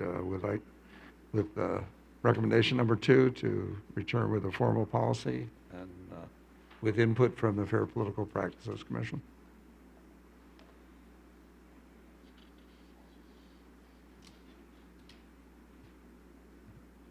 Thank you. I would like to move that we interpret the policy not so loosely to include normal social media type events. We can come back with a formal policy for all types of things. I think it's important that we allow public exposure of the candidates, whether and the electeds, whether they're running or not, as long as they're performing their normal duties. And I would like to propose that we do that, and we can come back with a more formal policy on everything, keeping in mind media itself is changing, and what we're seeing today could be entirely different 5-10 years from now. So we do need some flexibility to allow for what may occur along that line. But I think we should immediately allow candidates that are also already elected officials to be at the events as they would be. In the same fashion, if someone goes to an event, and this does happen, candidates go to events that aren't even electeds.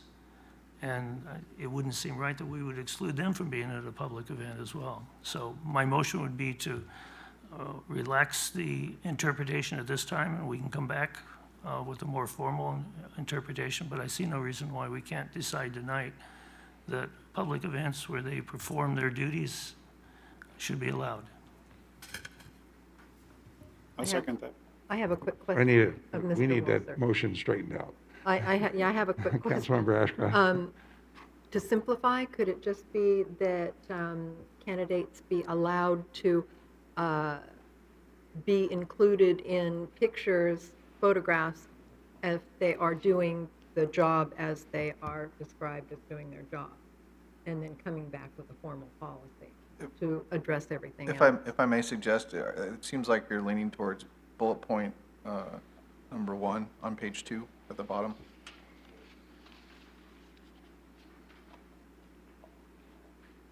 Yes, but in addition, coming back with something more comprehensive. Yeah, I was just trying to make the motion a little clearer. So if they want to use bullet point number 1 is what it sounds like the council is looking at, and then you could add, if you want to come back with a more comprehensive policy. That way it's a little clearer for the clerk to have a motion. So the policy could be relax the interpretation of the Fair Political Practice rules for now until we subject to a confirmation of whether or not they're consistent with their rules in the future. Well stated. Does that comply with your? I welcome that alteration. That's why he's our PIO. And does council wish us to bring back some data about the costing of the forms, part of the budget? I think Councilman said he's okay with it. He got the information from Mr. Smith. But I think he still wants breakdown. We can include that. Okay. Yeah, it doesn't hurt. That's fine. We can include that, Councilman. We'll provide that. I still second.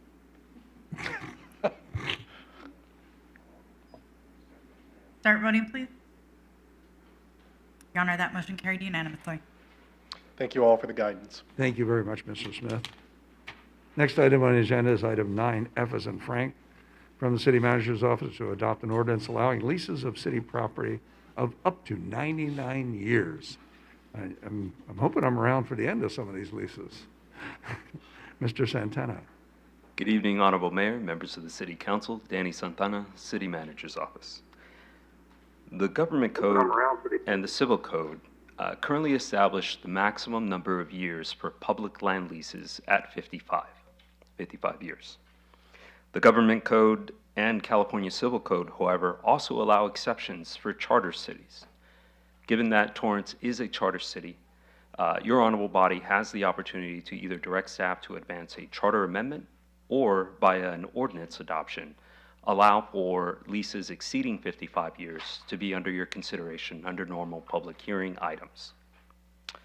Before you this evening is a draft ordinance that would allow for the City Council to consider requests that exceed 55 years in term, up to 99-year cap, subject to the ordinance provisions that would include council adoption of a resolution under a public setting, the incorporation of required findings, and periodic review of those terms, including compensation.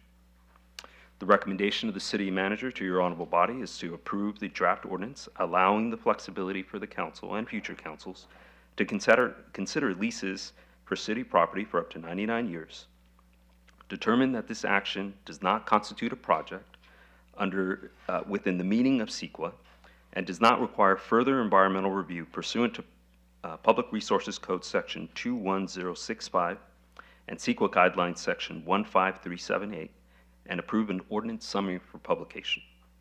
Staff would like to acknowledge the City Attorney's Office that assisted us in this manner and working over the weekend to complete it, and staff is available for any questions. Thank you, Mr. Santana. Are there any questions from the council? I see none. Oh, Councilmember Walter, sorry. Thank you. My concern is we're in times of great uncertainty, and we've seen this time and time again. And I can see an advantage to wanting to go longer, but it also can tie you into things. I've seen countless times, even in commercial real estate, someone got I'll give you an example. There was a building, if you guys remember Blue Chip Stamps and the big building they had, and they had a lease that went for a long period of time, and they were paying like 25 cents a foot. And the owner of the property was basically priced out of the market because he was stuck with that lease. And I can see where a long lease can be helpful, but it can also be very, very damaging. We have the other concern is that legislation that can come down and could change things drastically, and to be stuck into a lease, I could see that would be a scary thing.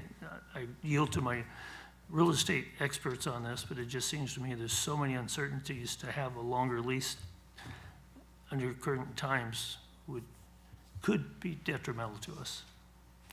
I think what we're doing here is the request is to allow the council to do that, to go into a 99-year lease. We're not entering into any 99-year lease, and so each and every council can address those as they go forward, but it gives you a little bit more latitude than when you're stuck to 55-year lease.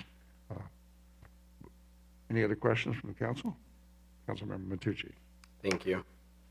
I believe that by state law, 99 years is the maximum allowed. Are we able to include in this ordinance a stipulation, let's say, for future councils, a stipulation that would have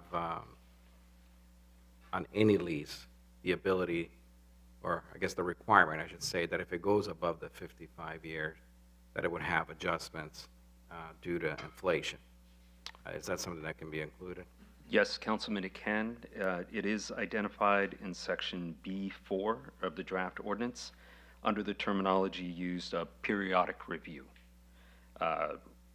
In accordance with the schedule contained in the lease, and may include such other provisions as may be indicated by the City Council at the time of authorizing.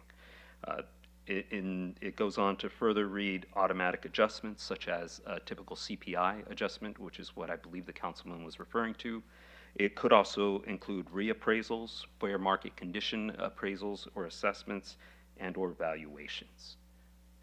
But the problem is we don't have a specific time frame. Like it says, the way I read it is shall be subject to periodic review, but without an actual. Correct. Such a provision would be negotiated. It would be contingent on the deal, and it would be subject to council review and approval under a public setting. So those types of deal points, if you will, would be negotiated and verified under a public setting to meet and serve the public's interests. Okay. Thank you. Councilmember Griffiths. Thank you. Just a quick, simple question, hopefully. I'm assuming that any lease that comes up that might go beyond the current 55 years would always come before council for approval. There would Yes, never sir. be a situation where it would not. Yes, sir. Then I'm fine. Thanks. Any other questions by council? Seeing none. Call center, do we have any calls on 9F as in Frank? Yes, Mayor, we have one caller in queue, transferring the call now. Pork Chop, you are now unmuted. Your 1 minute starts now. Hello, it's pork chop time again. I agree with Mr. Walser on this thing. I don't understand why do we need a 99-year lease program when, to me, 55 years is over enough. I mean, more than enough. It's like 2 generations, and 99 years would be like almost 3 generations, and sign a lease for 99 years. Now, give me a break. The only person or only company would benefit from it, not the city, because then you cannot renegotiate the business or this or that. This is just BS, and I don't know why it even came up. 55 years is a lifetime. Why do you need 99 years? Give me a break. And you mentioned the public interest. You don't have the public interest in front of you ever. Mayor, that caller was disconnected because their time was up. And this concludes the calls for items 9E. Thank you, Katie. Sorry, 9F. Thank Okay. you. Thank you, Katie. Councilmember Ashcraft? Quick question, or maybe a verification as to, Mr. Santana, could you give us a reason why we would want to extend the 55 years to 99? Because thank you, Councilwoman, for the question. Because it allows the opportunity for this council and future councils to consider proposed leases that may offer favorable terms to your honorable body and to the public in exchange for consideration of extended term, be it additional investment onto a city asset. On the longer term, it's easier for an investor to recoup that investment and in exchange offer either a considerably increased signing fee or considerably improved monthly compensation to your honorable body. Thanks. Well, we have no further questions, no more telephone calls. May we have a number and title, please? Yes, Your Honor, this is ordinance number 3900, an ordinance of the City Council of the City of Torrance, California, amending the Torrance Municipal Code by adding Chapter 9 to Division 1, allowing leases of property up to 99 years. Take a motion to concur with an adoption of the ordinance. I concur and move to adopt ordinance 3900. Second. Start voting, please. Your Honor, that motion carries with Councilmember Walter voting no. Thank you. Next item on the agenda is item 9G as in George, from the city attorney and the city manager to review and determine need to extend their local emergency related to COVID-19. Yes, Your Honor, Patrick Sullivan, city attorney. This is the standard resolution that we've been adopting throughout COVID-19. This does not add any restrictions or orders or regulations to anyone in the city of Torrance. Mainly, this is to allow the city to seek reimbursement of any expenditures that we've had during this time period. I'm available for any questions. Thank you. Are there any questions for our attorney? I see none. Anybody on the call center on item 9G as in Yes, George? Mayor, we have one caller in queue and transferring that person now. Pork Chop, you are now unmuted. Your 1 minute starts now. Hi. Hello. So just as you can see, Patrick Furry is finally putting back his mask, and he was running around the city and meetings all over the place. Unfortunately, COVID is not over, and we shouldn't let our guards down. And I was very surprised even 2 weeks ago seeing that student government meeting there. Children and everybody was dragged into there, and people did not wear masks. And today I still saw the mask sign. You guys, just like priests, you tell people to drink water, and then you are indulging drinking wine. The mask and these COVID ordinances are very good. I feel good. I did not get COVID. So we should keep these ordinances and not going against it like Pat Furry. Mayor, that caller was disconnected because their time was up, and there are no more callers in queues for items 9G. Thank you. Thank you, Katie. I have no more discussion on this. I'll ask the clerk for a number and title, please. Your Honor, this is resolution number 2022-42. A resolution of the City Council of the City of Torrance, California, ratifying and extending the existence of a local emergency regarding COVID-19 in the City of Torrance.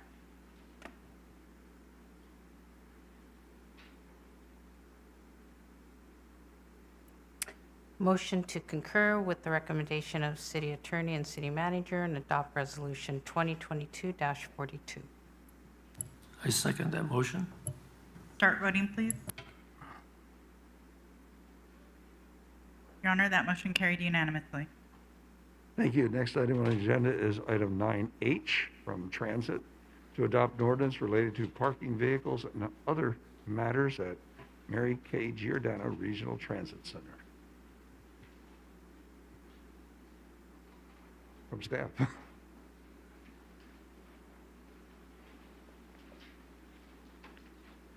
Good evening, Mayor, members of the Council, Godfrey Ofebu Transit Department. Item 9H is requesting your honorable body's adoption of an ordinance in order to enforce parking restrictions at the Mary K. Giordano Regional Transit Center. The ordinance contains provisions similar to those already in place for the Civic Center and the Torrance Municipal Code. The ordinance addresses items such as parking restrictions, speed limits, vehicle types, and allows enforcement of citations or towing of violators. Staff is available for any questions. Thank you. Thank you. Are there any questions from the council? I see none. Anybody in the call center for 9H's and Harry? I don't see any calls in queue, Mayor. Thank you. Well, then, may we have a number and title, please, for item 9H? Yes, Your Honor, this is ordinance number 3901, an ordinance of the City Council of the City of Torrance, California, amending the Torrance Municipal Code by adding Article 13 to Chapter 1 of Division 6 relating to parking and other matters at the Mary K. Giordano Regional Transit Center. Move to adopt ordinance 3901. I second. Start voting, please. Your Honor, that motion carried unanimously. Thank you. We've been here for 2 hours. We're going to take our 10-minute break now, and we'll be back for item 10B as in Bravo.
Okay, we are back in session from our break.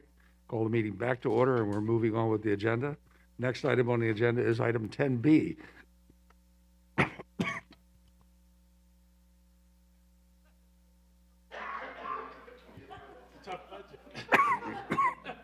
I read this.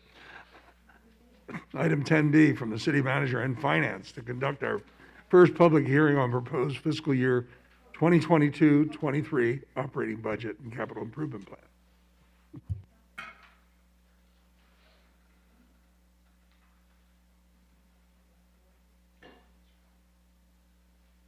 Thank you, Your Honor. Good evening, Your Honor, council members, Adam Chaparian, city manager. Before we proceed with the budget hearing, I want to take this opportunity to thank Mayor and Council for your commitment to Torrance residents and businesses, support of city staff, and your stewardship of our finances under very challenging circumstances caused by significant revenue reductions over the last few years. I also want to thank Sheila Poisson, our finance director, and the entire finance department and our city departments for their stewardship of the city budget and in the preparation of this document. This evening, we will conduct a public hearing on the second year of the city's 2-year budget. The city is required by law to have a balanced budget adopted by July 1st. Just some few key considerations to highlight in this budget include reductions in both the police and fire departments.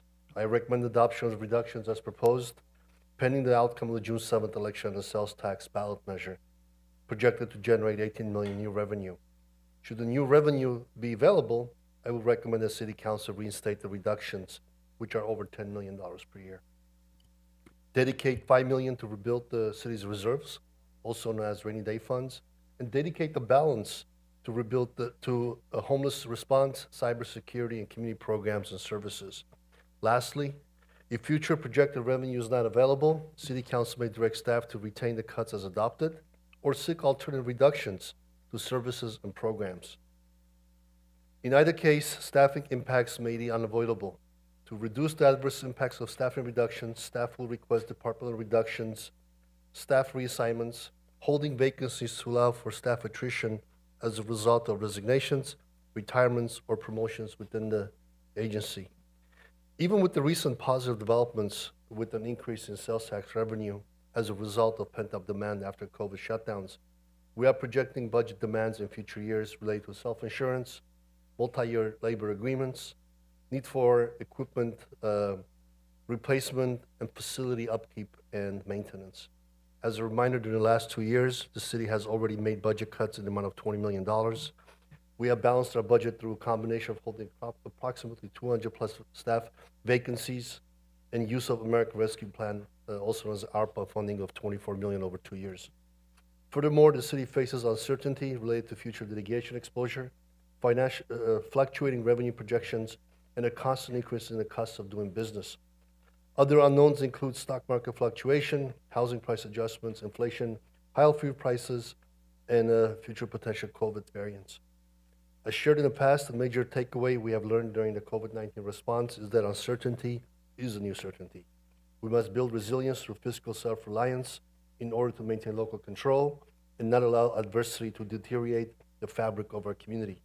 There's a direct correlation between public safety, great schools, high home values, business retention and attraction, tourists and visitors staying and shopping in Torrance. The budget framework before you seeks to maintain a balanced budget, while allowing departments to continue to seek budget efficiencies, embrace automation, process improvement, and potential for the restructuring of operations. As a follow-up to earlier discussion at the Finance and Government Operations Committee as part of the mid-year budget review, the Finance Director and I are committed to creating a key performance indicators to highlight the city's financial standing on a consistent basis. The budget before you includes the new fiscal key performance indicators, also known as financial KPIs. The city's management team is committed to transparency, fiscal responsibility, and focus high-quality service delivery. I want to thank our employees for their dedication, commitment, and desire to serve the residents and businesses of Torrance. Sincere thanks to our community for sharing your concerns, suggestions, and support for the city. Together, we will ensure Torrance remains a great place to live, work, play, and visit. Thank you, Council, for your stewardship, support, guidance, and oversight. The City Manager, now transmits the fiscal year 22-23 budget to your honorable body for review, discussion, and adoption. Now, I will turn over to our Finance Director, Sheila Poisson, to present the proposed budget. Thank you, Honor and Council. Before Ms. Poisson gets started, I have to ask the questions. Has the matter been properly advertised? Yes, Your Honor, it has. Okay, now, thank you, Ms. Poisson. We look forward to hearing this from you. Good evening, Mayor, members of the City Council. Sheila Poisson, Finance Director, here to present the fiscal year 22-23 proposed budget and capital improvement plan. Next slide. We can skip over to. Next slide. Thank you. We'll just kick it off with some major initiatives for the upcoming year.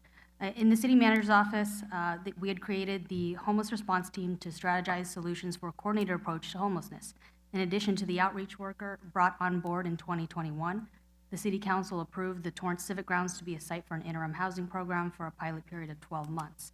This temporary housing site of 40 units is anticipated to be fully activated by July 1st of this year. Always an ongoing initiative, the Economic Development Team is working to carry out the recommendations of City Council. This council-approved downtown revitalization plan, signage and wayfinding, and the facade improvement program. An in-depth update will be provided at the May 24th council meeting. In transit, significant progress has been made on the new construction of the Mary K. Giordano Torrance Transit Park and Ride Regional Terminal Center, or the RTC, as the city moves toward opening in summer of 2022. Staff is also finalizing agreements with Metro to secure the funding necessary for Phase 2, which calls for the construction of a multi-level parking structure estimated at $35 million. In the police department is partnering with the California Department of Justice on a new model of collaborative reform. During these efforts, the DOJ will conduct an independent review of the Torrance Police Department to promote public safety and rebuild trust between TPD and our community. And lastly, staff will also be focused on the transition of potential new City Council members in July of this year. Next slide.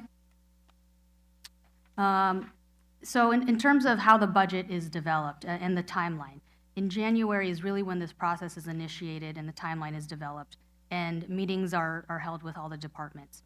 In February and March, these meetings are conducted and revenue projections are initiated. Budget overview sessions were conducted in March and April to go over the detailed line items of each department, and we continue to follow up with departments to finalize the budget that is before you today. Today is the first of 2 public hearings, with the second one with an anticipated adoption of the proposed budget on May 24th. But even after adoption in May or June, the budget evolves throughout the year.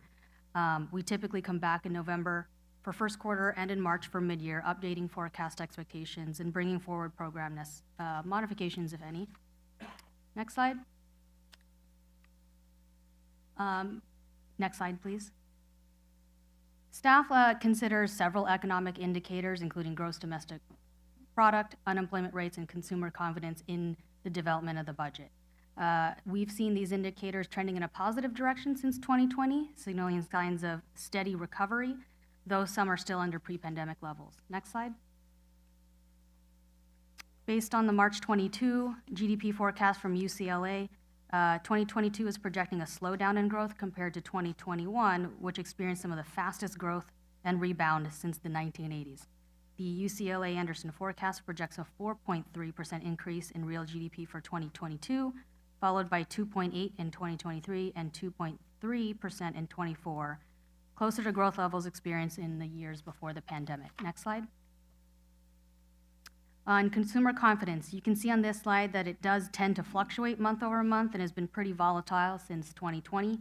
Consumer confidence spiked going into calendar year 2022, but in the first calendar quarter of this year, expectations weakened with rising prices, especially at the gas pump, and the war in Ukraine as major factors. Purchasing intentions for big ticket items like automobiles have softened as well, as interest rates also rise. Next slide.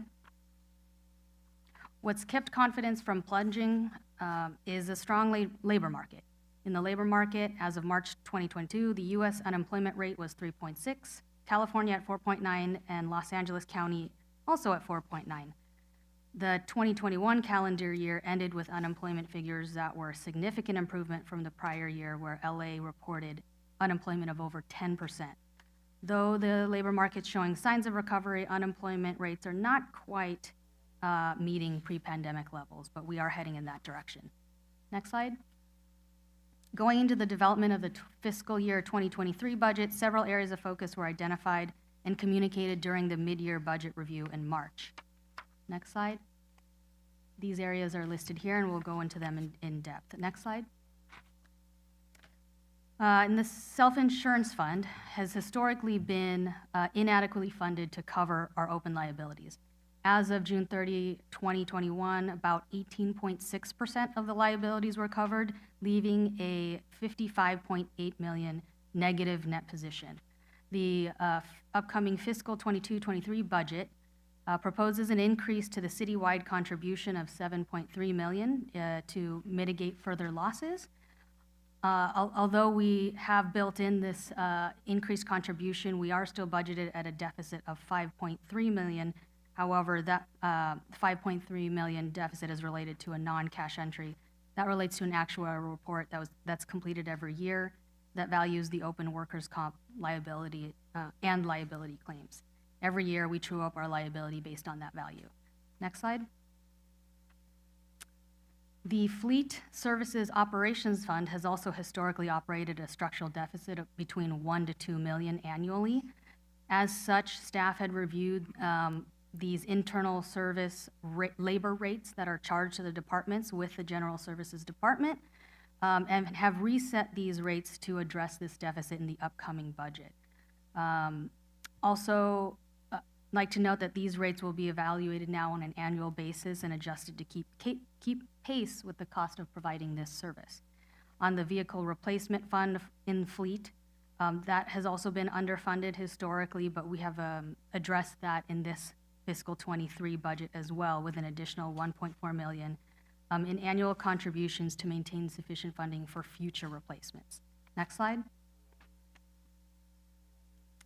As of year-end last year, the general fund cash balance was about $12 million of the total $161 million, with the majority sitting in enterprise funds and other governmental funds such as Measure R, Measure M, Prop A, and et cetera.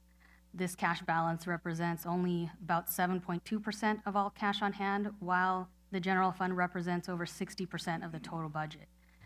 As we will continue to focus on this area, that should improve our ranking with the state auditor's high-risk dashboard in the categories of liquidity and general fund reserves. Next slide. As we all know and have experienced, one of the areas of concern are labor trends.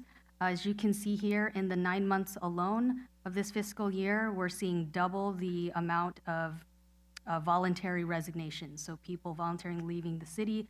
Most common cited reasons being better salaries, benefits, and flexibility. Until our budget situation improves, employee retention will continue to be a challenge. Next slide. This slide just shows a visual with the blue line signifying the amount of voluntary resignations rising. Next slide. Along the lines of labor trends, something we also have an eye on is our labor agreements. The miscellaneous labor group agreements have been expired since June of 2020, about 2 years now. The fire safety labor agreements will expire this June 2022, and police safety labor agreements are expiring in December of 2023. So our focus will be on these multi-year collective bargaining agreements. For reference, every 1% increase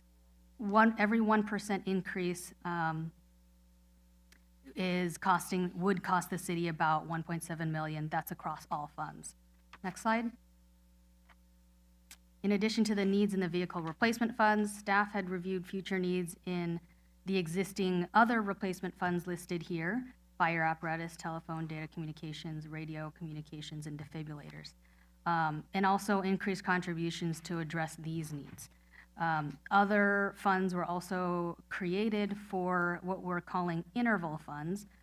These are for needs over the next 10 years, such as community development, community profile, and environmental scan as part of the strategic plan. I think we've already have also built in a plan for general plan costs in the future, self-contained breathing apparatus replacement for fire, and replacement of the sports complex turf. Next slide. And lastly, the city owns and operates over $500 million worth of buildings, public facilities, and infrastructure, and have now reached their half-life mark. So we're noting that they require heavy maintenance and upgrade. So with that, General Services will be developing an RFP to conduct a survey of all these facilities and track rate their condition and recommended future updates. Next slide. Next slide. In light of the city's standing on the state auditor's high-risk dashboard and the concerns communicated by staff over the last 2 years, we'll be monitoring the following 10 key performance indicators, or KPIs, which are objective benchmarks, largely based on metrics utilized by the state auditor, Government Finance Officers Association, and the California Society of Multiple Finance Officers. These indicators are currently available on the city's OpenGov website, and they'll be updated annually as audited figures become available every year. Next slide. For reference, this lists the grading criteria in which we determine what the city's risk level is. Next slide. And here we show a snapshot of where we stand for all KPIs. If we, as you can see, there's a lot of red and yellow, but if we maintain continued focus on the areas that were reviewed earlier, we should be able to improve our ranking in, at least anticipated, in general fund reserves, liquidity, and net operating surplus/deficit in the shorter term. Pension funded status will fluctuate based on PERS returns every year, and other funded statuses will be a long-term game that we will have to keep on the radar. Next slide. The revenue trends indicator monitors the year-over-year changes in the general fund operating revenues, controlled for one-time sources and inflation using CPI-U for urban consumers. This will ensure that the metric depicts recurring revenues and real growth beyond inflationary factors. And as you can see, the fiscal 2021 was the first year since 2017 that revenue growth met and exceeded the 2% goal, as this is the year that the economy rebounded from the pandemic and the city consolidated various enterprise funds under the general fund. It's anticipated that revenues will perform strong in this current fiscal year 21-22, and begin to normalize as the economy stabilizes post-pandemic. Next slide. The net true operating surplus deficit indicator monitors the result of all recurring general fund revenues against recurring general fund expenditures. Again, the city controls for one-time activities here to ensure that the metric articulates recurring outcomes to identify any structural imbalances. With the recovery experienced in fiscal year 2022 and continued savings through held vacancies, staff anticipates improvement into the moderate category and stabilization in future years. Next slide. The general fund reserves indicator monitors the unassigned fund balance as the percentage of the general fund's operating expenditures, with the operating expenditures also controlled for one-time activities. As shown on this slide, the city's general fund unassigned balance has been deteriorating since fiscal year 2017, and in fiscal year 20 was nearly depleted by the pandemic, which adversely affected revenue performance in that year. In fiscal year 2021, this metric improved with the assistance of $22.8 million in one-time funds, budget reductions that were put in place in October 2021, and holding, that's fiscal year 22, but also holding roughly 150 vacancies. If the one-time funds and these actions were not taken in that year, the unassigned fund balance would have gone negative. In fiscal year 22, 23, and beyond, one-time sources will diminish, and the city will need to prioritize rebuilding this balance to the minimum 20% threshold. While this is the current minimum goal, the state auditor doesn't award full points for this category until reaching 9 months or 75% is realized. Next slide. The liquidity indicator monitors the city's general fund cash and investment balance relative to the general fund liabilities. This metric is used to determine if enough cash is on hand to pay for near-term liabilities. As shown on this side, liquidity has performed moderately over the past 5 years, but was adversely affected in fiscal 20 when reserves were depleted. As we rebuild reserves, this indicator should also improve. Next slide. The pension obligations indicator monitors the city's total pension-related liabilities. as a percentage of the city's total revenues. As shown here, the city's total pension liability as a percentage of revenues peaked in fiscal year 17-18 and has been trending downward since that time. In fiscal year 21, the 2020 lease revenue bonds were issued to pay down a large portion of the city's unfunded actuarial liability.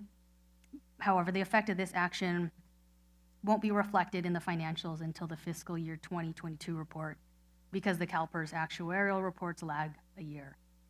As I mentioned earlier, this metric will fluctuate year over year based on CalPERS investment report performance.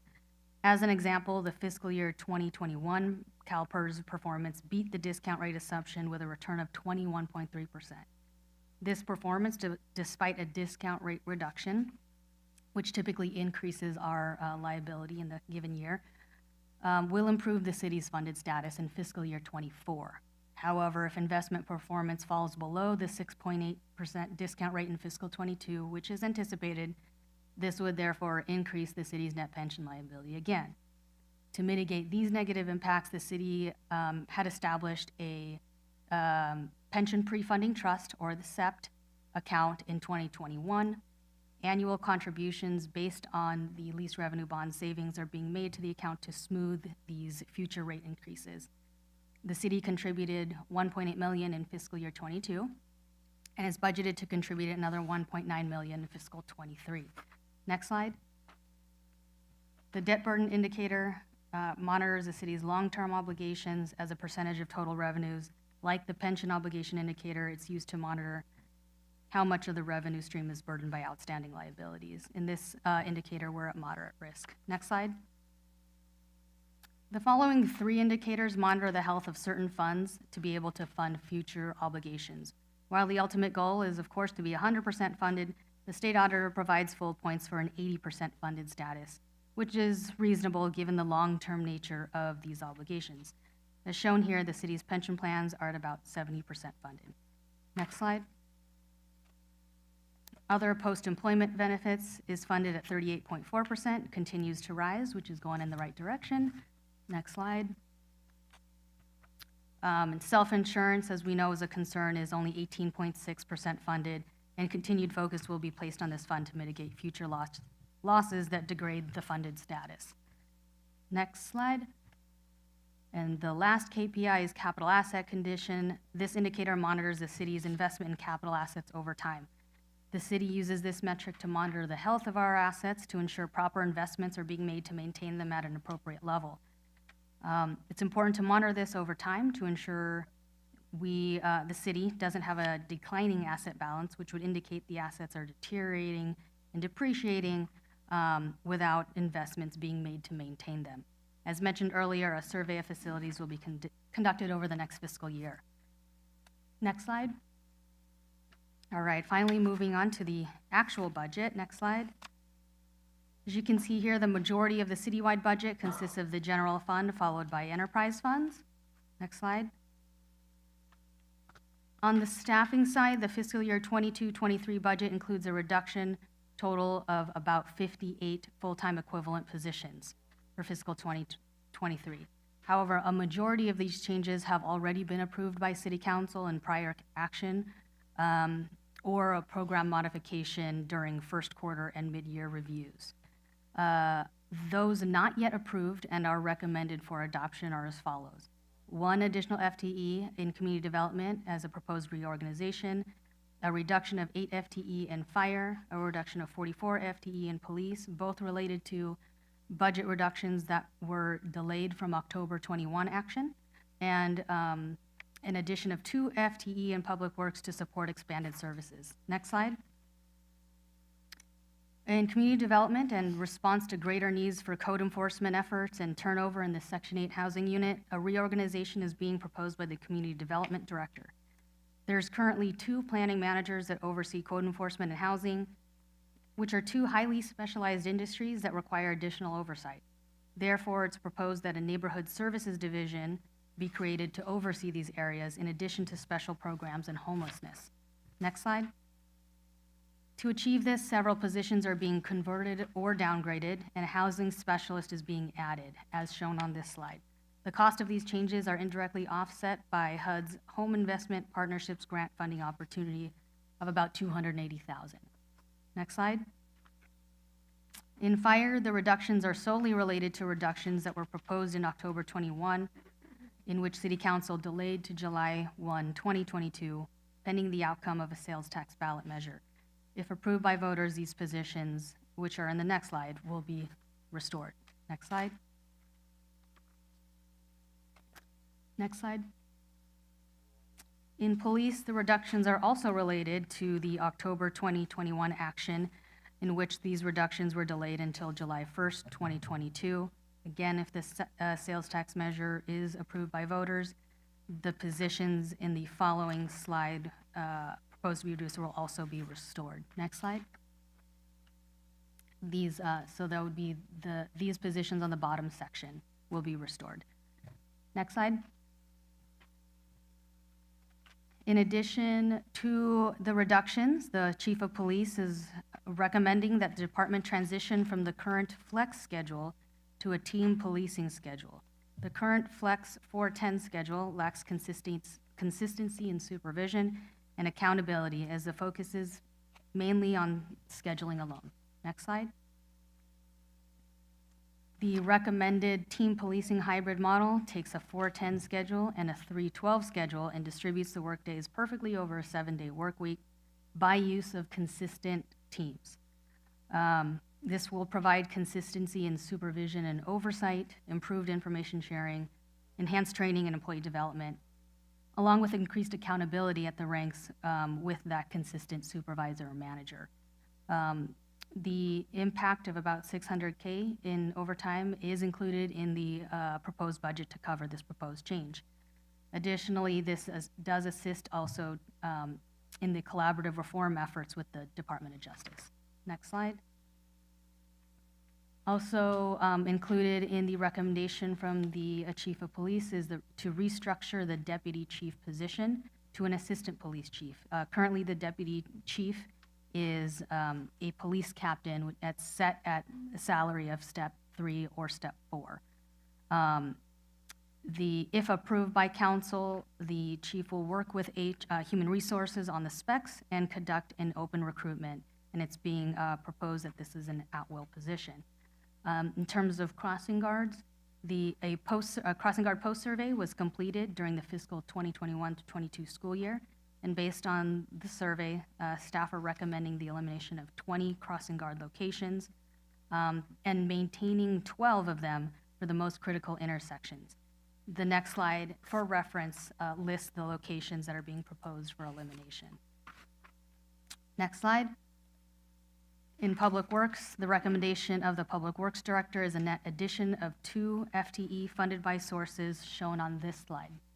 Next slide.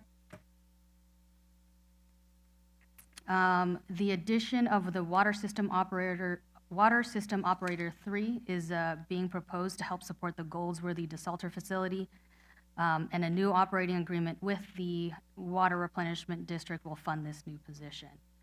The next 2 lines are an upgrade of the lead maintenance worker to a Public Works Supervisor to oversee the expansion of duties in the Streetscape Division that include planting of trees and beautification projects. And lastly, a sanitation equipment operator is being added to support the city's illegal dumping and large item pickup, which has increased substantially over the years. Next slide. All right, moving into the non-wage impacts or increases to the proposed budget. In materials, supplies, and maintenance, these as mentioned earlier, rates have been adjusted to address the shortfall into the Fleet Services Internal Service Fund. Included is a 3% general CPI increase and a 20% increase to fuel costs. In the professional contract services and utilities line item, utility costs are adjusted upwards to more closely align with actual costs, and also includes a 3% general CPI increase.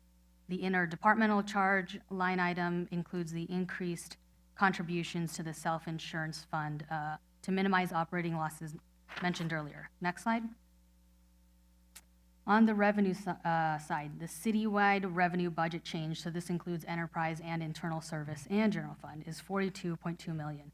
Of the 42.2, 13.6 is in the general fund, which is mostly taxes as a result of recovering from the pandemic, the EMT program, and return of other programs such as community services and cultural arts.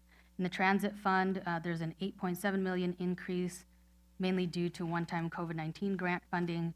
In the water fund, a $4.3 million increase, partially related to a change in accounting for a facility charge. However, it's a net zero change to the budget. Essentially, what used to be a credit to expense, we're now grossing up the revenue and the expense side, so net zero impact. In self-insurance, increase in contributions of 7.3 million, and in fleet, increased contributions of 3.6 million. Next slide. On the expenditure side, citywide, the increase is 22.1, with 13.8 being in the general fund. The 13.8 is mainly due to the non-wage categories in the slide. I want to say it was 3 slides ago that were mentioned: material supplies, professional services, etc. The salaries line item in the general fund, it actually shows a proposed decrease. In the debt service fund, a 1.8 million increase, because when we had essentially refinanced one of our certificates of participation, one of our debt, we had front-loaded the savings in fiscal year 21 and 22, so now we're returning back to our regular payment cycle. And in water fund, a 10.3 million increase, mainly due to increased water supply costs. And self-insurance actually has a decrease of 1.9 million, because in the prior year, in fiscal 22, the large one-time settlements were included in that budget that don't recur in fiscal 23. Next slide. Okay, we're focusing on the general fund. The general fund is composed of multiple sub-funds: general fund operating, which is the main one, which is 99% of the activity, general fund restricted or assigned, and general fund unassigned. It's important to look at the general fund overall, but more important to evaluate the operating fund to determine any structural imbalances. Next slide. This is just a summary of what the general fund budget is budgeted at, including all sub-funds. So as mentioned, this also includes the restricted, assigned, and unassigned, and operating. Next slide. Overall, it's anticipated 3.8 million available in fiscal 23, mainly driven by the restricted and unassigned sub-funds, with about 2 million related to the contribution to the pension pre-funding trust, and another 2 million related to replacement funds. Next slide. This is the summary of the general fund, pulling out the operating fund alone, and here we're balanced for fiscal 2023. Next slide. Looking at the 5-year projection, as we see on the next slide, the budget remains balanced with all recommended reductions in place and an annual wage growth factor of 2%. Next slide. As you see here, again, we are balanced. However, that does include the reductions as proposed of the 44 FTE in police and the 8 FTE in fire. Under these assumptions, the unassigned fund balance is expected to meet the recommended 20% goal by fiscal year 27, so in 5 years. Again, as I mentioned earlier, another thing to consider when reviewing this forecast is that any additional 1% for wage growth would be another 1.7 million in cost citywide. For reference, the assumptions for revenue and expense assumptions are on page 144 of the budget book. Next slide. Looking at the revenues in the general fund, operating fund, the top 3 are taxes, charges for services, and operating transfers in. Next slide. As you can see here, the main driver for revenue increase is from taxes, which is offset by a $12 million reduction in other revenues. This is due to the last allocation of American Rescue Plan funds that were anticipated to be received this June. The increase in use of money and property mostly relates to interest advances from a loan from the successor agency to the general fund. Next slide. Here's just another visual to show the breakout of the makeup of the revenues in the general fund operating fund. Next slide. If we pull out the taxes, the top three that we will be going over is sales tax, property tax, and utility users tax. Next slide. To see the overall picture and all of the line items under taxes, but you could see here that the largest changes are in sales tax and occupancy tax from continued recovery from the pandemic, and utility users tax from rate increases imposed by SoCal Edison and SoCal Gas. Next slide. There's another visual of a breakdown. Next slide. Now moving to on the revenue side for charges of service. These are basically fees that are imposed for services that we provide, with the largest chunks being from fire, for the medical transport revenues, community development, and community services. Next slide. The largest increases in this fiscal year are expected from the return of full programming in community services and general services, the fire medical transport program, and a new negotiated contract with Torrance Refinery in the city manager's office. Community development also sees healthy growth from continued development across the city. Next slide. That's just another visual of the breakout of charges for services. Next slide. So that pretty much rounds out the major drivers on both the revenue and expenditure changes in the general fund. This slide and the following slides list programs that are subsidized by the general fund as requested by City Council to provide. This particular slide lists external organizations and events that are subsidized, and of which the total cost is about $490,000. Next slide.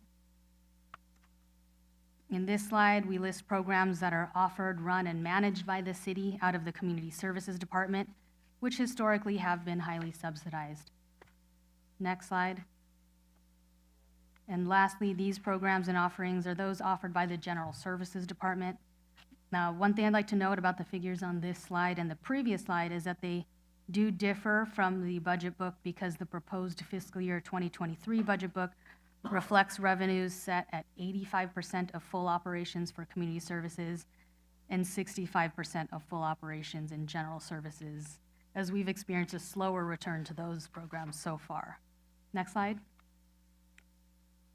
The enterprise funds consist of airport, sanitation, sewer, transit, and the water funds.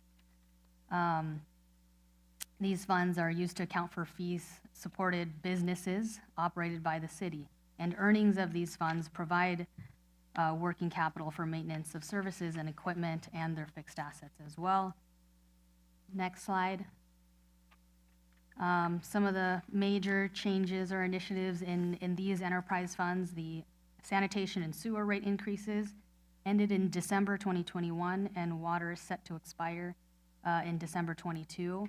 A rate study will need to be conducted to review these current rates against current costs before any changes can be made. And in the transit, as mentioned earlier, construction of the Mary K. Giordano RTC is scheduled to open in June 22. Next slide. The city's enterprise fund budget is $131.7 million for fiscal 23. These proposed expenditure budgets represent an $11.3 million increase from fiscal 22, mainly again due to the increased water supply costs in the water fund. Next slide. Here's just references the enterprise fund budgets and the changes. Next slide. And in this slide lists the capital improvement plan by department. Of these totals, the general fund funded projects are $3 million for fiscal 23, $2.1 million in fiscal 24, and under $2 million in fiscal 25 and 26. If council or anyone wants to reference the CIP plan by funding source, that can be found on page 19 of the budget book. Next slide.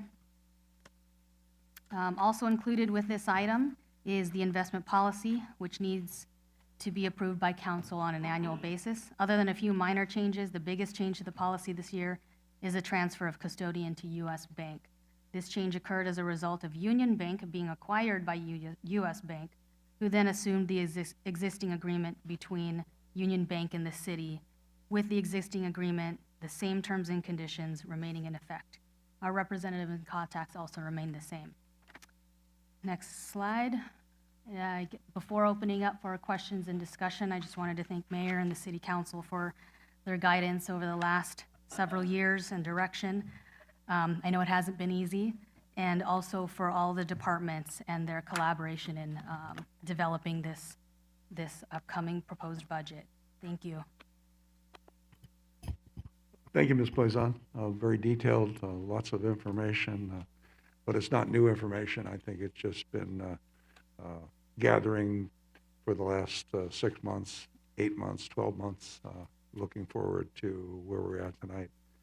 And we have this meeting and one more meeting when we finalize the actual budget for 22-23 and move on from there. Do we have questions from the council at this time?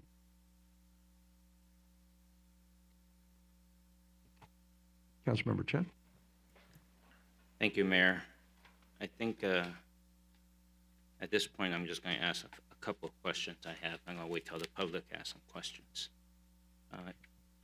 Thank you, Sheila, for this report. There's some areas I want to just quickly get a clarification. Let's say go like page 13 of your PowerPoint slide, or page 12. Let's start with page 12 quickly.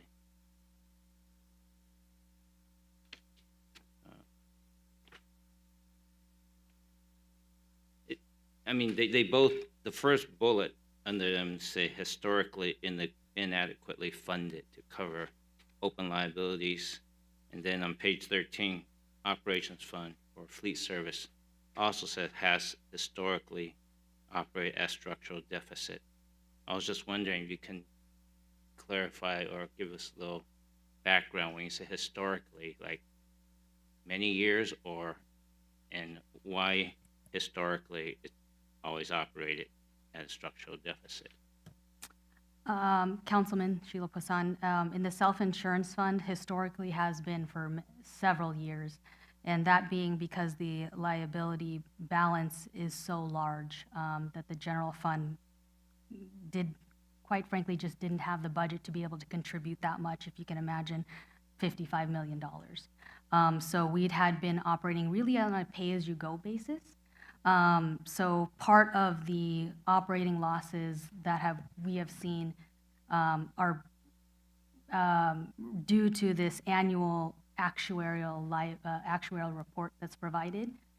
So if there's any sort of gap, so as an example, if let's say next year's report says our liability is $65 million, we would then have to true up our net position from 55 to 65. That would be $10 million. That's non-cash, but it still does, for reporting purposes, degrade our fund balance.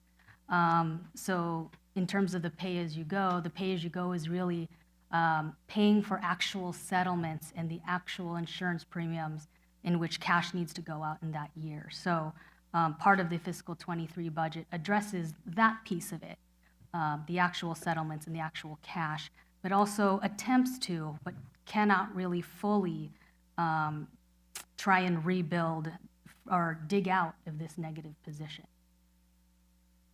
So I'm trying to understand. Yeah, I got that. But historically, do you have an idea how long is historically, roughly? At least 10 years. Wow. Okay. All right. Can we go? Sorry. Go ahead. You had a question on fleet services as well. If we can look. Yeah, it was basically the same question. When I hear the term historically, we've operated at a structural deficit, it just conjures up the question. It's like that was the normal operation. We intentionally underfunded or something. That's what I was trying to understand. Councilman Adam, City Manager, while it's been a 10-year, as we said, the funding has grown over time, but we would use year-end carryover or infusion of windfall to manage that. But Ideally, we would rebuild these balances. However, it's at the competing interest of other categories. If it's cost of doing business with our contracts, material supply, as well as negotiated contract raises for employee groups. So it's pay as you go. We have to make that commitment. We also project, but that balance has continued to grow. Now we're trying to right-size this obligation moving forward, and one of the recommendations that we're making, ideally in a revenue enhanced situation, would be that fiscal discipline to dedicate annual funding to our reserve. And then once we hit that 20% mark, I would recommend we continue with that commitment to reduce our self-insurance balance. At some point, if we can amortize that, then we'll get to a place where we're paying what our projected actuarial liabilities are versus carrying a debt balance forward. Thank you. Can we just go to page 36 for a quick? Page 36, the proposed FY 2022 and 2023 proposed budget changes. I guess one of the premise of this whole budget is assume we're all fully staffed. I'm just looking at our March vacancy report that we received. As of March of this year, we have roughly 200, I'm going to round up, 233.9, 234 vacancies. Is that, so even today, we're not fully staffed. We got on the order of 234 vacancies. Yes, Councilman, that's done by design. Sure. As we mentioned. Right. It's not an ideal balancing strategy, but it's one that we, out of necessity, given the critical fiscal constraints we're facing, departments have had to maintain this, I call it a floating vacancy. Right, understand. I was just asking, just NADA yesterday to see, what's historically what's been our vacancy for the last X years, even pre-pandemic, just to get a more realistic number. What is our average vacancy? Because I'm looking at this chart here. It says minus 58 full-time FTE. I was saying, well, that minus 58, it's still less than 234. It's also distinction between enterprise fund and a general fund. So you're right, but I just want to draw that distinction that it's not all general fund positions. The vacancy list includes all positions. The 58 or the 234? Finance can chime in. They pulled it up. Councilman, we were able to pull up, just as an example, one of the vacancy reports from 2018, and it's showing about a little over 70 positions vacant in the general fund. So even on I don't know, that's not an average. I know even a typical year, it still could be 70. Councilman, that's true. That's also just point of clarification. There hasn't ever been a time when our staffing is at full capacity because we have attrition, retirements, promotions, life. So we've typically have carried, and in the past, that was our funding mechanism for our capital projects. So if we used to rely on the year-end carryover. However, due to the budget shortfalls, we had to use that as a balancing strategy. Right. But it's not ideal. Yeah. I mean, that was the point I was trying to make sure, because this budget, assumes fully staffed, and historically, we've never been fully staffed, and then that gives us a little cushion at the end of the year. Right, and that was what we used to balance, to fund our capital projects. Right, but this budget that you guys are proposing is a balanced budget, and there was no use of reserves because there weren't much to take the reserve from to balance this budget. But we've intentionally maintained vacancies to avoid use of reserves. Okay. And that's put a strain on departments as a result. It's not an ideal condition. The reason we have all these vacancies is trying to avoid any service reductions. We're struggling in some areas with hiring. The job market is the employees are in demand, and that those are added pressures. So if you ask the department heads, ideally they would like to proceed and fill the vacancies, but we are going out of our way to make sure that we have a balanced budget before we fill vacancies. Right. So I'm looking at the fire, looks like it's suggested a -8, but even the March report, are those sworn when they say -8, or is it combined? Yes, if you look at the fire breakdown on page 40, it shows the 6 firefighters, 1 battalion chief, and 1 fire captain. This is elimination of a rescue unit. Okay, so those are all sworn. Yes, sir. Okay, and as of March, we had about 4.5 vacancy already of the 8 that's being proposed. Right. Okay, and then from the police, I think I had asked for some data just before the meeting started. This is the -44. I think from sworn officers, fully staffed is 221-ish. Correct. Sounds about right. And, yes, sir. And right now with the actual, I'll call it active duty sworn as of today is roughly 150. Sound about right? Yes. Okay, so we're roughly 70 down. Not by choice, but yes. Sure, understand. Okay. All right. And I think those are the questions I have, just to put in context. I'll come back later after public comments. Thank you. Thank you. Councilmember Griffith? Thank you. I had a couple of questions preliminarily just to get some information at this point. On the slide presentation on page 56, 5-year projection, the statement there in the first bullet point is there was an annual wage growth factor of 2%. How did we derive that? And some of our groups are under contract currently, and some of them are out of contract for, in some cases, a long period of time. I'm just curious, obviously a 1% difference either way makes a big difference in our budget. How did we derive the 2%?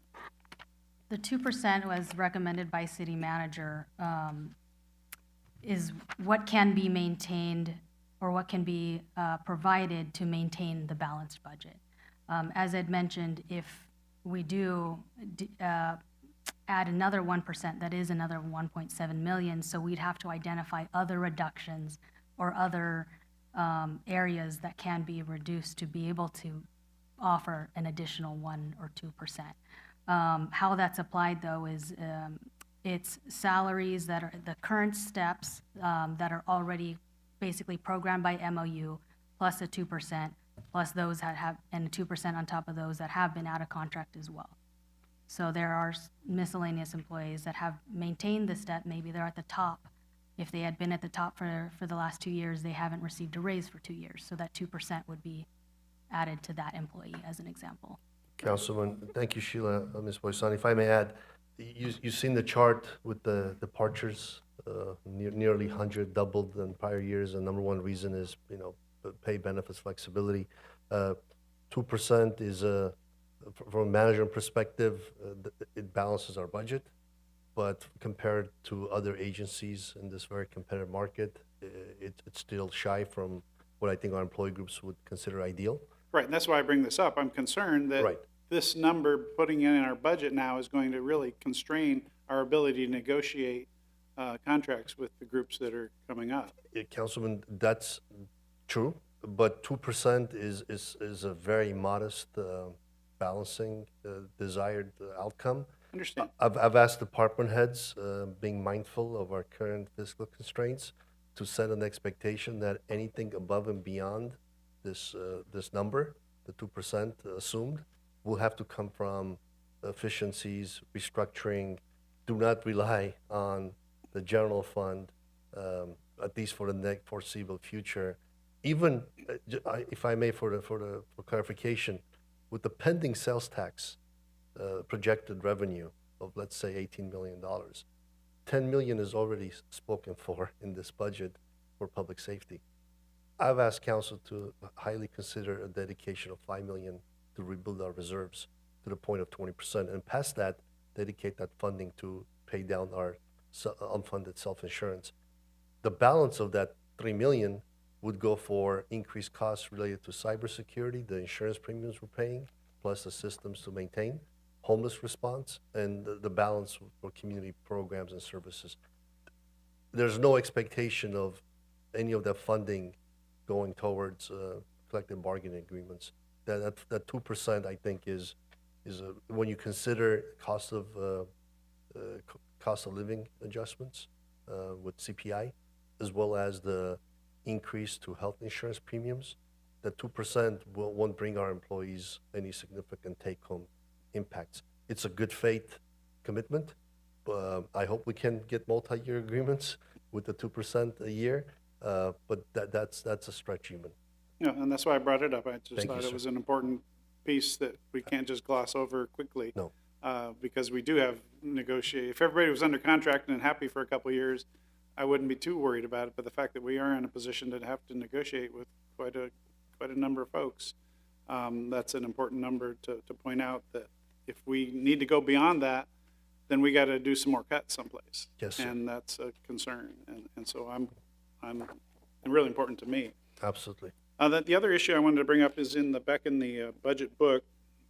First, I want to go in mostly focusing on public safety. On page 123, the police personnel summary. Give you a second to get there. I don't know if you can. You probably can't. I don't know if you can display that from the budget book.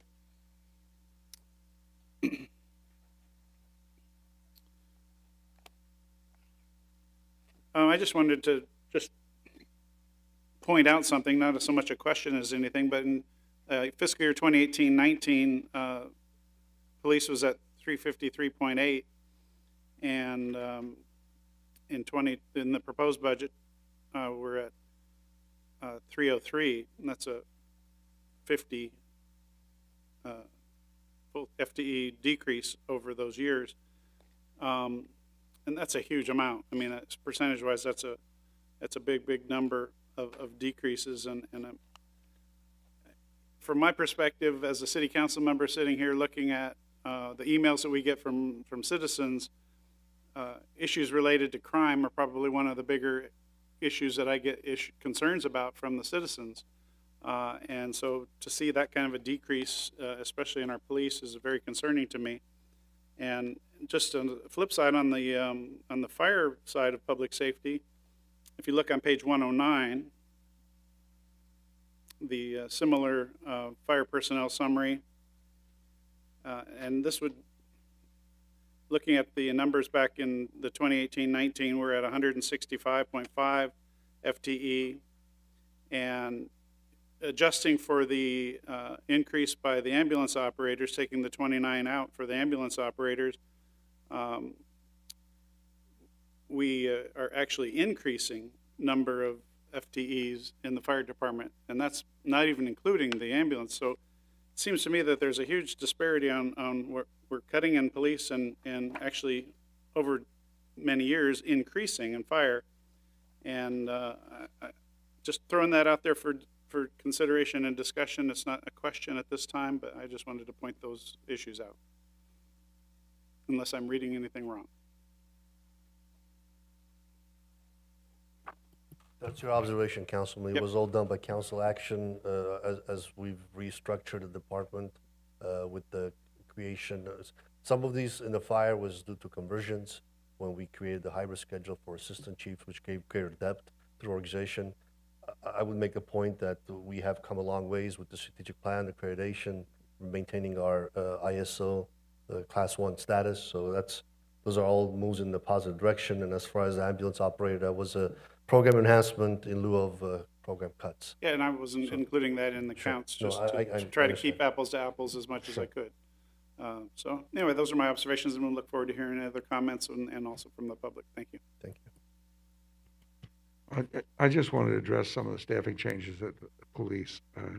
And out of the 44, we list on there 7 full-time crossing guards. And that's actually, I believe, 14 because they work at halftime.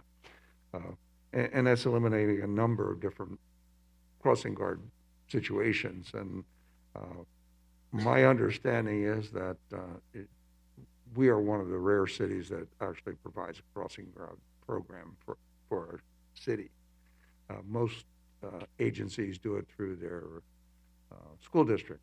And I understand that if they do it through the school district, it's fully funded by the state of California. It doesn't even impact their budget.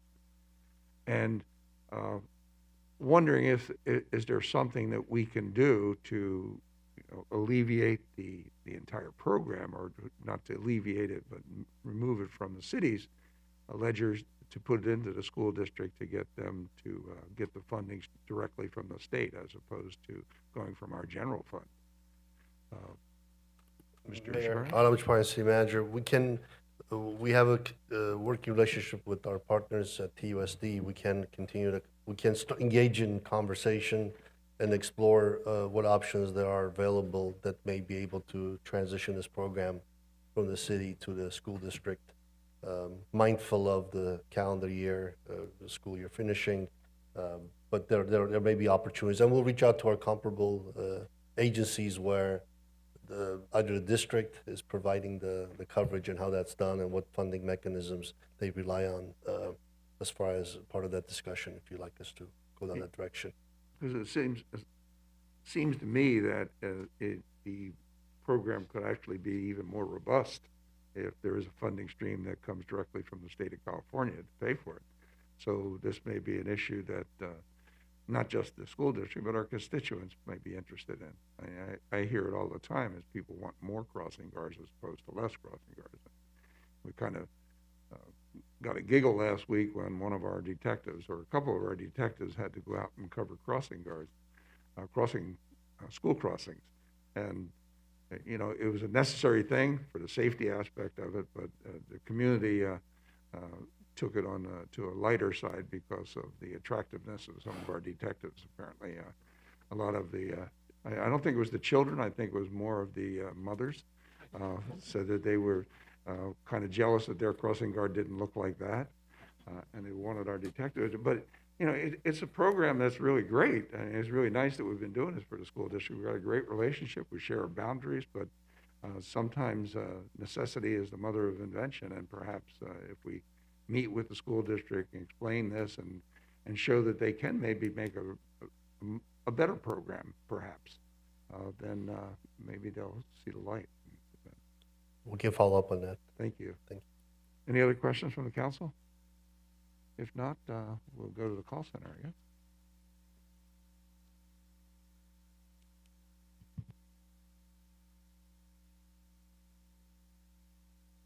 Now.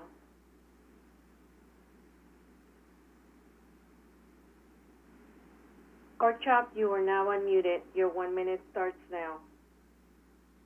Hello, everyone. I can't even believe it. You have this meeting or whatever here in the public. You try to act like you are transparent and this and that. But my daddy used to say that you eat what you cook for yourself. You made this situation. You did not even bother to go out and have application for city manager. You just hire the city manager with high wages and high salaries like he can do it, what Leroy Jackson smoothed out in a good old day. And I don't even understand why Mr. Shaparian took this job.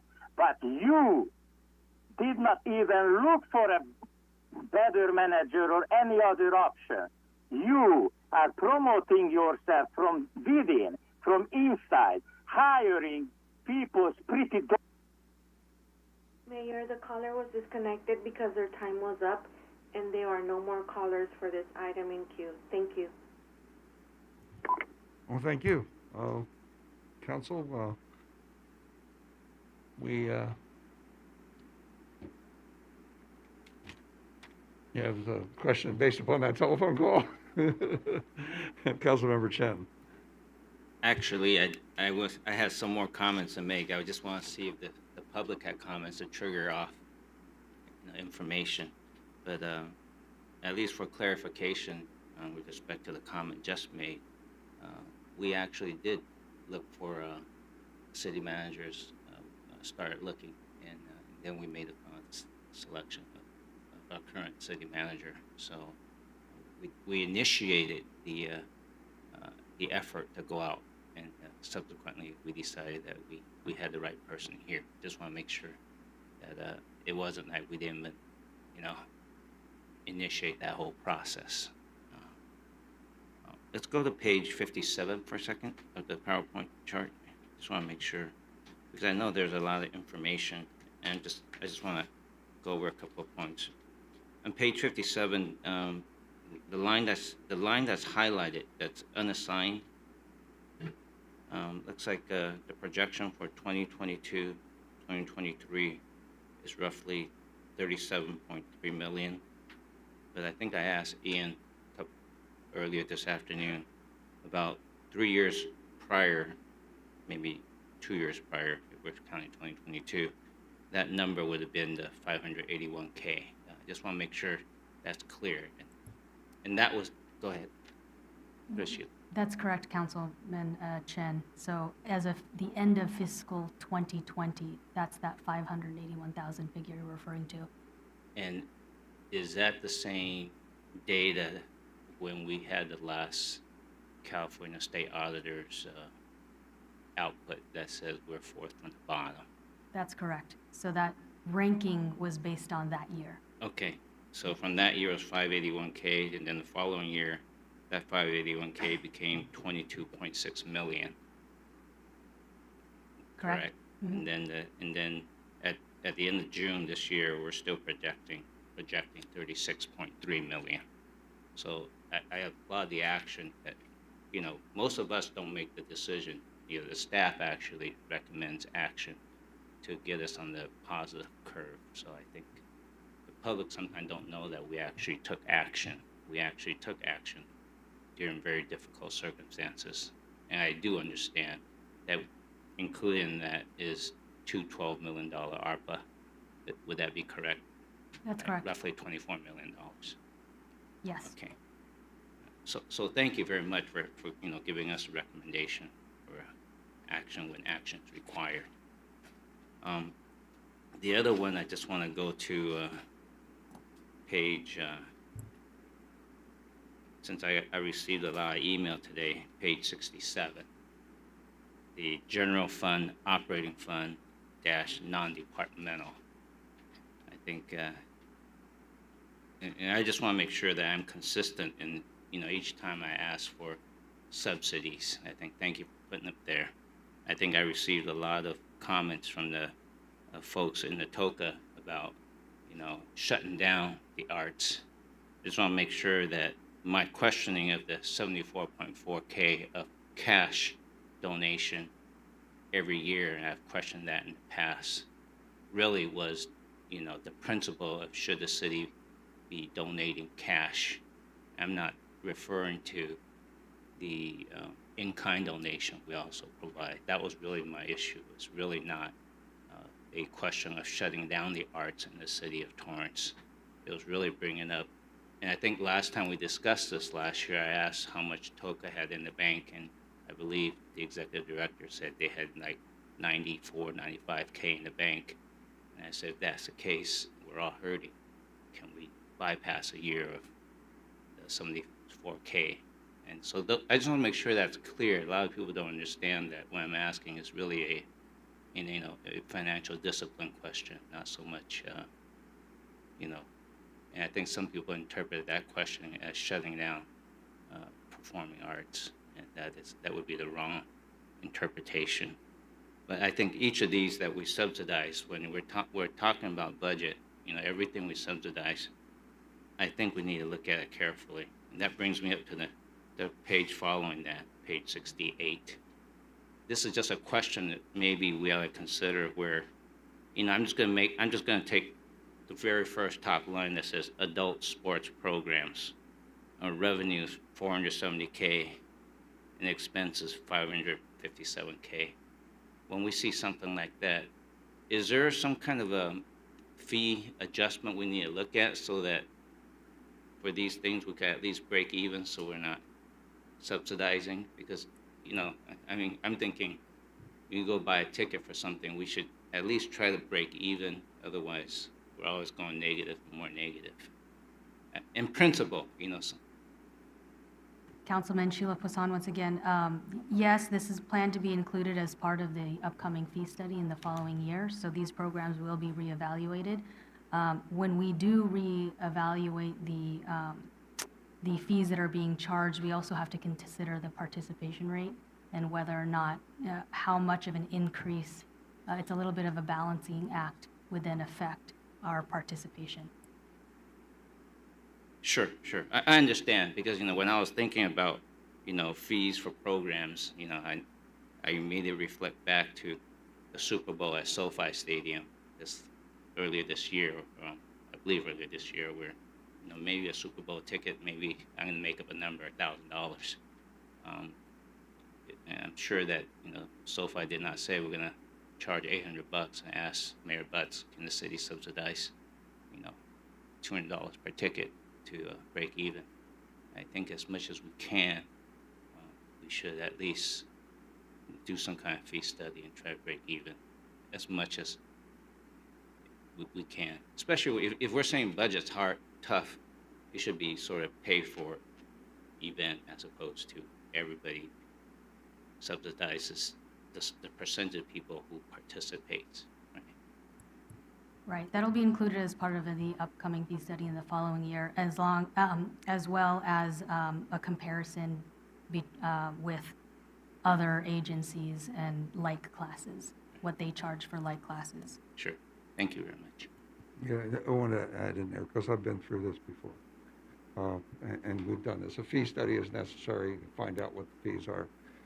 And then a follow-up was also done, because if you raise the fee to a certain level, then the activity diminishes, or the interest diminishes.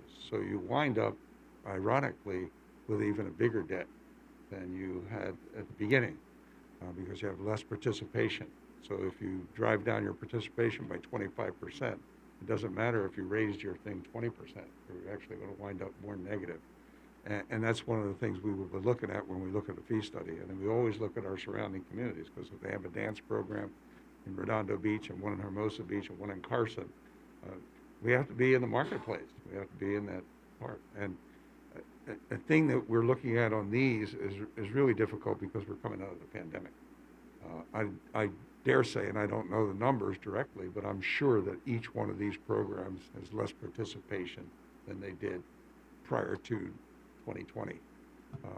And it's going to be a slow crawl to get to that spot. But when we do the fee study, that'll give us a lot of time to figure that. But after that is when you have to come back and really do the heavy lifting, because you look 6 months down the road and see, uh-oh, we just killed a whole program because we went too high. Then you have to ratchet it back. I think we did, and we have different rates for citizens, or residents of Torrance, and non-residents. And if you just raise the non-residents, well, they stop coming too. So it's really a delicate balance that we'll go through during that period of trying to get the right sweet spot. Councilmember Ashcraft. Thank you. Ms. Poisson, thank you for taking time with me today. Going to the slide on page 69, you and I talked briefly about the EV charging program. I was sitting on council when we first had the EV charging program, and it was somewhat of a big deal to make sure that it was, a neutral program, revenue and expenses. And now we're to the point where we have a subsidy going to it. And I wonder, and I didn't ask you this earlier, how long have we been subsidizing this? Do you know? I'm sorry, I didn't ask you earlier. That's okay. Yeah, I believe it's only been the last year.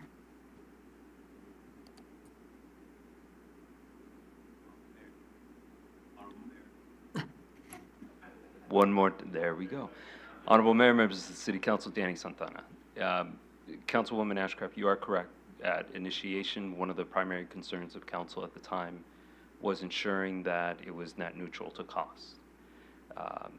Since that time, our initial contract with ChargePoint has expired, and at the expiration, ChargePoint was looking to recapture some of the initial losses that they were assuming over that initial 5-year period. So approximately the last 12 months, our contract with ChargePoint has been renewed on an annual basis, And it has been since that time that it has not penciled out or been net neutral to the budget. Having said that, it has, the primary factor for that is the cost associated with electricity and overall upkeep of the stations themselves, including software updates that were necessary to stay current with the operation. Although it is a $9,000 approximate charge that the city is supporting the initiative, because the City Council showed leadership in this area, it has rendered incidental economic investments in the city. We have a large or very active Tesla showroom in the mall, which helps bring foot traffic and incidental purchases at that facility. It has also helped the city attract Lucid Motors to develop a showroom and repair facility on Hawthorne Boulevard to backfill a traditional auto use. It has also attracted R&D type operations associated with the electric vehicle industry, including Rivian Motors that is currently in the TI development phase just to the northeast of the Civic Center complex, north of Maricopa, and what used to be the former Edelbrock facility. So at $9,000, I recognize the council's concerns, especially in these difficult financial constraints, but there are incidental benefits that come by way of sales tax generation, economic commerce, and additional permit revenues that these additional investments are yielding the community. Okay, I'm not convinced that that all those things wouldn't be here without us subsidizing this, but I understand what you're saying. I don't agree. We can explore the fee structure. I don't think we should subsidize. We need to look out and see other programs, other companies or something, but I don't think, nobody's paying my gas. So I just don't think it's an area that we should be subsidizing. I know we've also had some damage to the equipment. Yeah, I would imagine. And so those were all things we talked about when we first went into it, and we were assured, the damage to the machines and everything would be taken care of, and here we are. And I only see a number like this growing. Thank you.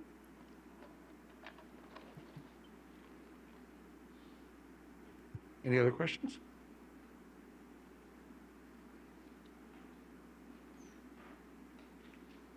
Seeing none, we can take a motion to close the public hearing. I move to close the public hearing. Second. Start voting, please.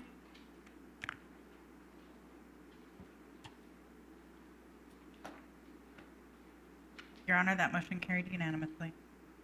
Okay. Well, at this time, I think we adjourned to the second public hearing on Tuesday, May 24th, 2022, as part of the regularly scheduled City Council meeting. And I'll take a motion to close this hearing and to the May 24th date.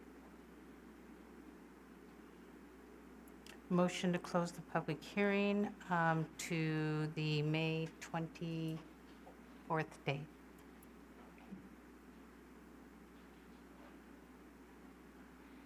I second.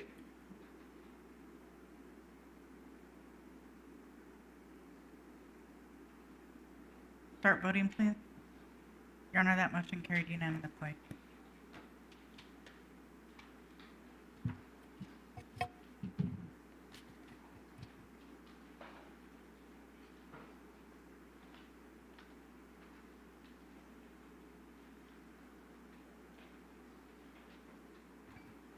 The next item on the agenda is item 12A, second and final reading of ordinance number 3899, amending Division 4 by amending Section 45.6.6. And may we have a number and title, please? Yes, Your Honor. This is ordinance number 3899, an ordinance of the City Council of the City of Torrance, California, amending Division 4 by amending Section 45.6.6. And before we do a motion on this, does anyone on the council wish to be heard? Anybody on the call center on item 12A as an apple? No, Mayor, we don't have any calls for item 12A. Thank you. Thank you. Then we'll take a motion to adopt ordinance number 3899. So moved. Second.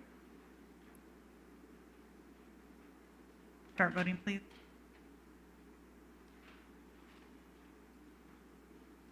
Councilmember Griffith. Your Honor, that motion carried unanimously. Thank you. Brings us to our City Council oral communication number 2. It's 10:07. Do we have any callers from the call center? Yes, Mayor, we have one caller that has been waiting for oral communication number 2, and I will transfer him now. John R., you are now unmuted. Your 1 minute starts now. Oh, hello, this is John R. This is going to the Chief of Police. The new Chief of Police, if you can give me a call at 424-263-1038. I'm still having problems with some of your deputies that are related to their nephews who are gangbangers as the Contreras, but it is coming from your office, and they won't leave me alone. They're threatening me about my daughter's case coming up, and they molested her. They're the ones that did it, but they're related to a deputy, 2 deputies out of your office that do drugs, and they know they do drugs. They came up to me and told me to shut my mouth about it. I came to you guys a few times, but nobody believes me.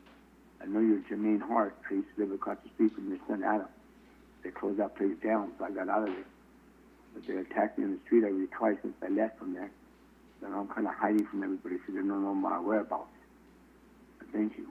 I appreciate that. Mayor, we don't have any more callers in queue right now. Thank you. Well, thank you. Then we'll do the council orals at this time. Councilmember Kalani. Thank you, Mayor. I actually have a few things.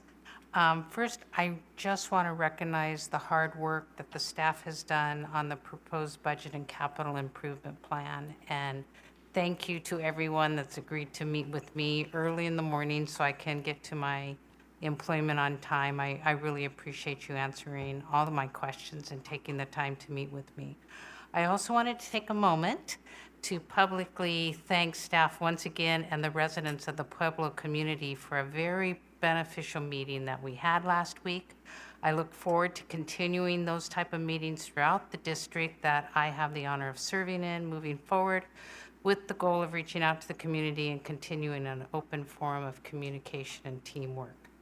I have a request with my fellow council members' concurrence. I'd like to ask staff to bring back an update in a reasonable amount of time regarding the Torrance, downtown Torrance revitalization project. Just where we are currently. It's been a while since we talked about it, where we are currently and what next steps would be. Oh, yeah. Great. Thank you very much. And then finally, with Memorial Day and Armed Forces Day celebrations coming up, I just want to say thank you to those that have served, are serving, and gave their lives for us. I honor each and every one of you, and God bless you, our city, our country, and good night. Thank you. Councilmember Matucci. I have nothing tonight. Good night, everyone. just talk for nothing. No. You know, sometimes you want a guy to open up and. I can tell a little story. Huh? Wow. I'm good. I'm good. Okay, if you think of something in the interim, let me know. All right, I'll let you know. I'll let you know, man. Okay. Councilmember Walzer. Hi, the only thing I really have is the Torrance Theater Company production of The Legend of George McBride will be delayed from its initial opening on May 13th and will now tentatively open on May 15th. And the council shows and their patrons will be accommodated with extra dates added to the end of the schedule. Outside that, have a nice evening. Thank you. Councilmember Ashcroft. I have nothing other than to encourage everyone to watch our cable channel and our salute to the armed forces that has been put together. We are all sad that we're not having a parade this year, and I encourage everyone to show up on the 21st, I think it is, for our concert at Wilson Park, so that we can have some type of a small celebration. Thank you. Thank you. Councilmember Chen. Unfortunately, Mayor, I don't have anything to add today. Thank you very much. Oh, wow, we're gonna have to rely on Councilmember Griffith. Oh, I got some stuff. All right, come on, let's go. I saw on my calendar that Sunday is the full moon. Okay, all right, yeah, all right. I think that's something we all should be celebrating. Also, Saturday before that is the Relay for Life at South High, and that's a really important event that people should get out to, since we've been away from it for the last couple of years. And it's usually a very, very wonderful event, and if you can make it out, please do. Pretty much all I got. Where the full moon is? Relay for Life at South High, didn't I say that? Yeah, I think I did. But we can keep talking about it. South High on the back in the field. Yep. That's correct. What time? Oh, some early time, like 9 a.m. Okay. Yeah. How long does it last, you know? Most of the day. Yeah. I think 9 p.m. 9 p.m. till the full moon is up. It was, well, almost. The moon will be up there. Yeah, exactly. Wow. So that took care of 6 minutes. And my calculation is got a lot of time left. I can add on to the Relay for Life because I've been involved in that for 2 decades now. Oh, geez. This is the 20th. Oh, we have a call. Oh, then we'll take time from it. Commercial entertainment. Thank you, Mayor. Transferring the call now. Melissa W., you are now unmuted. Your 1 minute starts now. Yes, hi. I would like to bring attention to, it is May. We're coming up to the National Police Week, where I've called in the last 4 years and did blue ribbons for our wonderful police officers. And I believe the city usually does a national or a memorial. I haven't heard anything, but I wanted just to make sure that we all give appreciation out to our fallen officers in Torrance, as well as our regular officers. Thank you. Bye. Thank you, and that is an appropriate thing to do. Police Memorial Month is May, and clearly it's the time to wear a blue ribbon to show your support for our police officers. Back to the Relay for Life. 9 o'clock in the morning it starts, and that's with the Survivor Lap. That's anybody who's been afflicted by cancer and has survived. And that's followed by a relay all day long, raising money to fight the causes of cancer. And in the last 20 years, we've seen a lot of miracles occur. People who are afflicted by cancer, and because of the research that's been done, because of the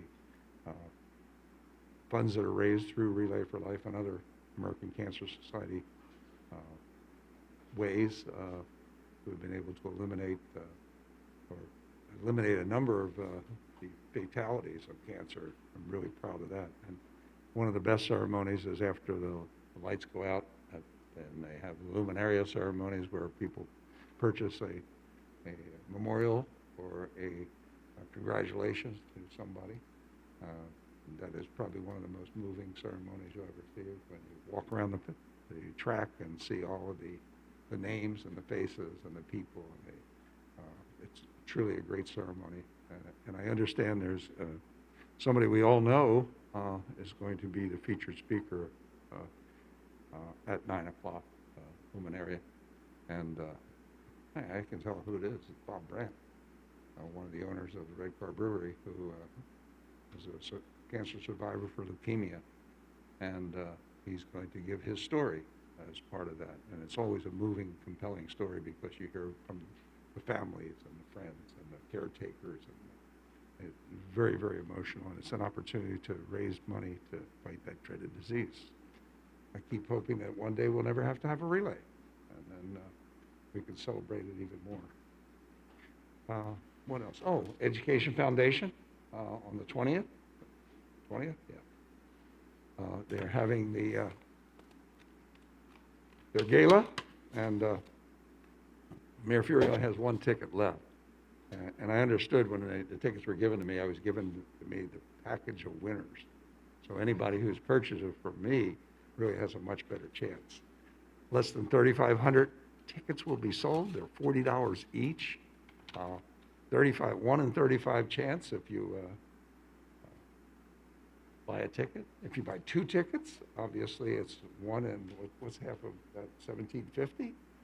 Buy 4 tickets, it's almost, if you get about 10 tickets, yeah, if you buy them all, you're guaranteed to win. So I really would encourage people to buy this.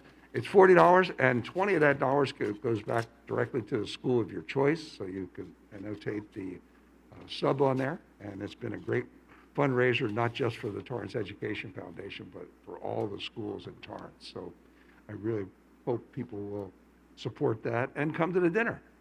It's going to be the DoubleTree. It's going to be a dress-up night, an opportunity to get out. It's limited to only 180 people this year. And I was thinking back in 2004, I was the president of the Torrance Education Foundation. We had 750 people at the Marriott. And I think the fire code said you could only have 750 people in the room. So an additional 8 or 10 people showed up. We had to table number 1. They had to go outside for a while. Well, we sat table number 76. But I guarantee that's going to be a good night. Another way of raising funds for the schools to keep our schools to be the top schools that they are. And that's how we draw people to come here, whether they're coming here to run a business or they're coming here to live. And we're still woefully inadequate. What do you have as a time that we can stop this? Keep going.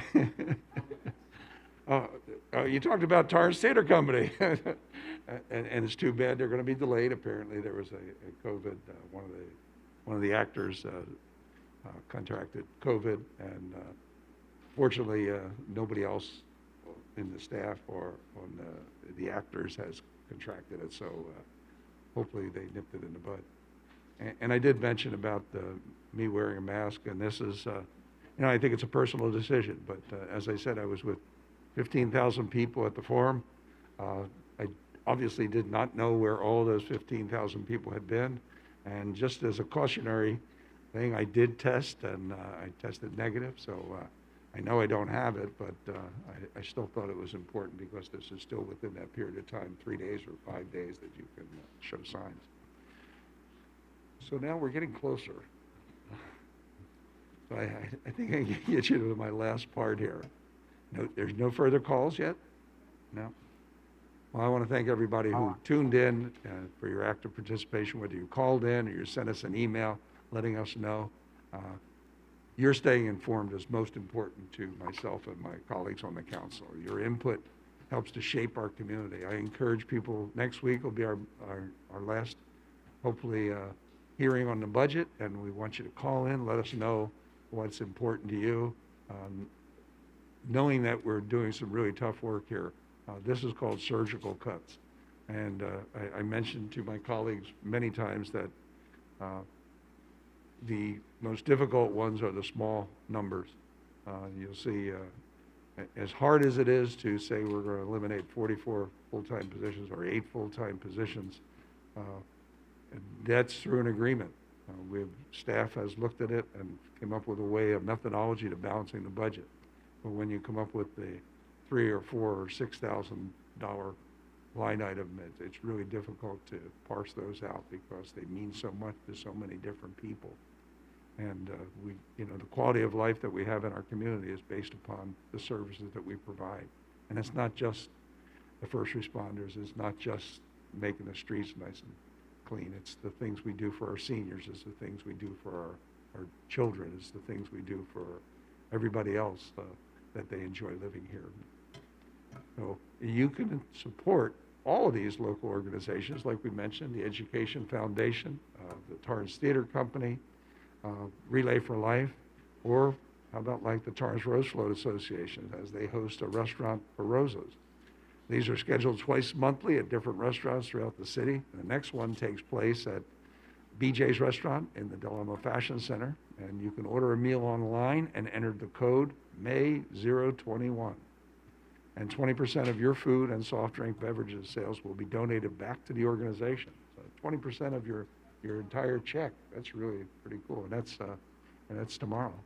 So I encourage you, if you're going to go out to dinner tomorrow, go to BJ's and make sure you get the 20% dedicated to the Torrance Rose Float. If you plan to dine in, go to torrancerosefloat.org and print a flyer and present that to your server. And that's another good reason to take a night off from cooking or in the kitchen and enjoy the nice weather that we have. And on Saturday, as we mentioned, oh no, we didn't mention this, my gosh, May 14th, it's Torrance Fire Department open houses. And the fire department is really excited to invite the community to their open houses at all the fire stations. But fire station number 1, in celebration of Fire Service Day, the community is welcome to tour the fire station. I know some people in this room were surprised to find out that firefighters still slide down the pole. And Fire Station 1 does have that. You can get an opportunity to climb on the apparatus with the kids and meet firefighters on duty. Station 1 is located on the corner of Crenshaw and Carson. The open house takes place from 10 a.m. to 3 p.m. Also on Saturday, May 14th, as was mentioned, the Relay for Life celebrates the 20th anniversary in the fight against cancer. The Torrance community is invited to join the day-long event at South High School from 9 a.m. until 9 p.m. Walk alongside members of the community to raise funds and awareness for the American Cancer Society. In the last 2 decades, more than $3.5 million were raised in the city of Torrance. I'm really proud of the community for doing that. But the fight's not over, and the Relay for Life needs our support. For more information, you can email Michelle Rand at michelleprand@gmail.com or Christy Banks at Christy for TRFL, Torrance Relay for Life, TRFL@gmail.com. In addition, we ask you also to mark your calendar for an event near and dear to my heart. My wife Terry and I have been longtime advocates and supporters of the Torrance Education Foundation. On Friday, May 20th, the annual foundation fundraiser takes place at 6 p.m. at the Doubletree by Hilton Hotel. This year celebrates 30 years of partnership and support of the Torrance Unified School District and Torrance students. A fantastic dinner is planned along with a live and silent auction. You can purchase tickets to attend at TEF4kids.org. I hope to see everybody come to it. And lastly, county election officials across California have begun mailing out vote-by-mail ballots. Every registered voter will receive a ballot in the mail, thanks to AB 37, a law signed by Governor Newsom during the pandemic. This ensures all voters are sent ballots that can be returned by mail at a secure drop box or in person. Early voting sites include one between the Human Resources Building and the Katie Geiser Library. Ballots are currently being accepted and will remain open through Election Day, June 7th. The Torrance Cultural Arts Center's parking lot will also offer early voting. This includes same-day voter registration and ballot drop-offs from June 4th through June 6th, from 10 a.m. until 7 p.m. Also, on Election Day, from 7 a.m. to 8 p.m. But if you haven't done so, be sure to register to vote. The drop-dead date on that is May 23rd. Now, you will also note that, I don't know if everybody got it, but I got a text message from the registrar telling me they sent my ballot to me. And then once you complete it and send it back, they will send you a text message telling you received it. And then when they actually count it, they will give you another text message. This election season, voters will have the chance to select a new mayor, a council member for districts number 1, 3, and 5, along with the city clerk and the city treasurer. Voters will also have a chance to make their voices heard on ballot measure SST. So much is on the line this year. I implore you to do your homework so you have all the knowledge you need to make an informed decision. Attend or watch the candidate forums. Too late to attend because they're all finished now, so you'll have to tune in to channel 28, I believe, is where they're televising the forums. That's on Spectrum. And they also, we mentioned earlier tonight, the opportunity to look at the open mics. So there's so many candidates there, you can probably sit back for about 2 hours and have some popcorn, and you can replay them on your DVR and figure out who you wish to vote for. Constantly, I encourage everybody to participate in the council meetings. We really do appreciate that. And while we have this telephonic ability to call in, I would encourage everybody to do that. You can also learn an awful lot on the city's website at torranceca.gov/election. So I think I reached the point of 20 or 15 minutes, so I want to thank you all for joining us tonight. We'll see you back here in 2 weeks on May 24th. This time, we'll take a motion to adjourn. Or not. I move that we adjourn tonight's city council meeting to Tuesday, May 24th, 2022 at 5:00 PM for closed session, with the regular meeting commencing at 6:30 PM. I second that motion. Start voting, please. Your Honor, that motion carried unanimously. Thank you, everyone, for watching. We'll see you in 2 weeks.